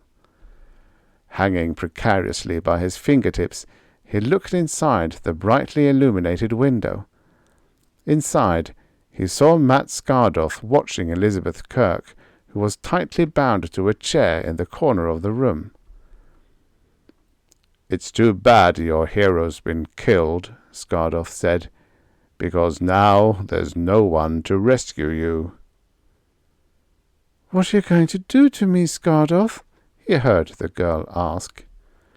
"Unfortunately, you found out too much about my plans, you and that John Stern. If word got back to the Federation—" Scardoth shook his head. "No, I'll have to silence you the way I did him." Stern clamped his lips together. "So I'm silenced, eh?" He tightened his grasp on the ledge, pulled himself up, kicked at the window. The glass burst inward in a tinkling shower. Stern catapulted himself through the shattered window, and in one quick bound he leaped on Skardoth and knocked the big man sprawling to the floor. Skardoth rolled over and bashed a fist upward. Stern gave with the blow, sucked in his breath, and raked his fist into Skardoth's teeth. Skardoth tried to stand up, but another fist smashed into him, smearing his nose across his face like so much putty. Another fist, and then another, hit the dark-faced man. He collapsed as though he had been clubbed by a baseball bat. Stern stood over the fallen man, clenching and reclenching his fists. He could hardly hear his own words, but he knew they were words of imprecation. After a moment he turned to look at Elizabeth. He walked over and took the magna-clamps off her wrists. "What are you going to do now, Johnny?" she asked as she flexed her wrists. Stern looked bleakly at the mangled figure on the floor. "I'd like to kill him. It's because of him that you and I have been condemned to die here." Then he stopped and grinned. "On the other hand, if we could find the ship he's been using to get from here to the stars, we could find a little world of our own. We could—" She stood up then and smiled at him. "Jorken var, we know you're innocent. There's no need for you to run." "We?" he asked. "Who's we? I simply did my duty. I only—" "Shh!" she interrupted. "The Council of Judges has known for a long time that this planet needed correction. But according to the law, the judges couldn't interrupt. They sent me first, and then you. It took both of us to do the job." Stern heard a slight hum outside the window of the 18th floor suite. When he looked out, he saw the vague outline of an interstellar patrol ship. A man in a patrol uniform stuck his head in the window. "I understand we have a prisoner to pick up," he said.